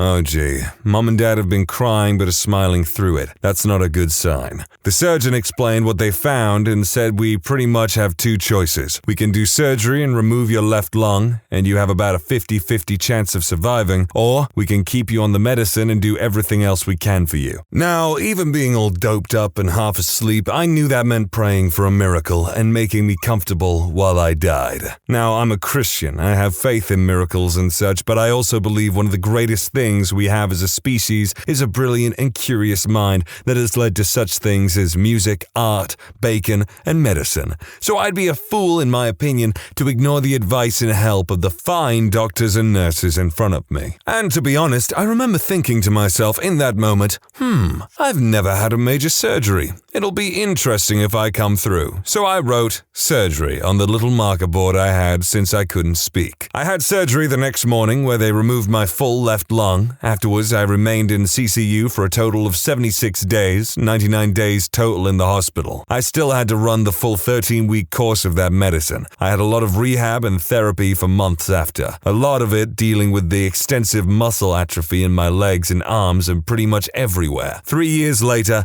I've much improved. I lost a bit of mobility in my feet, both from the atrophy and the diabetic neuropathy. My stamina isn't what it was, obviously, as my oxygen capacity is about 55% of what it was, we think. At rest, I still can hit about 95 to 97% blood saturation, which is normal. At moderate to heavy activity, it drops pretty fast. Still working on improving that. Got a good job, got a girl. Overall, things are actually a lot better than it was before. Nothing like almost dying to spice up your life. I feel like I emphasized the fine doctors and nurses a bit too much. It made it sound like they're all kind of sexy. Like everyone else on here, I'm glad things mostly worked out and there was no loss of human life in these. I can only imagine what it would be like to just wake up and it's like, oh damn, like what happened to me? It'd be very interesting, of course, but it'd be scary as hell. Actually, on that note, I do remember being in hospital, going under anesthetic, and then waking up like 2 days later or something. Of course, in comparison to a lot of people on here, that is absolutely nothing. When you subscribe, make sure to hit the bell to turn on notifications. Put the playlist on in the background to finish listening to all the stories linked at the top of the description. And if you like Am I the Genius, give Am I the Jerk a shot, linked in the description as well. Either way, thanks a lot for watching, and we'll see you guys next time.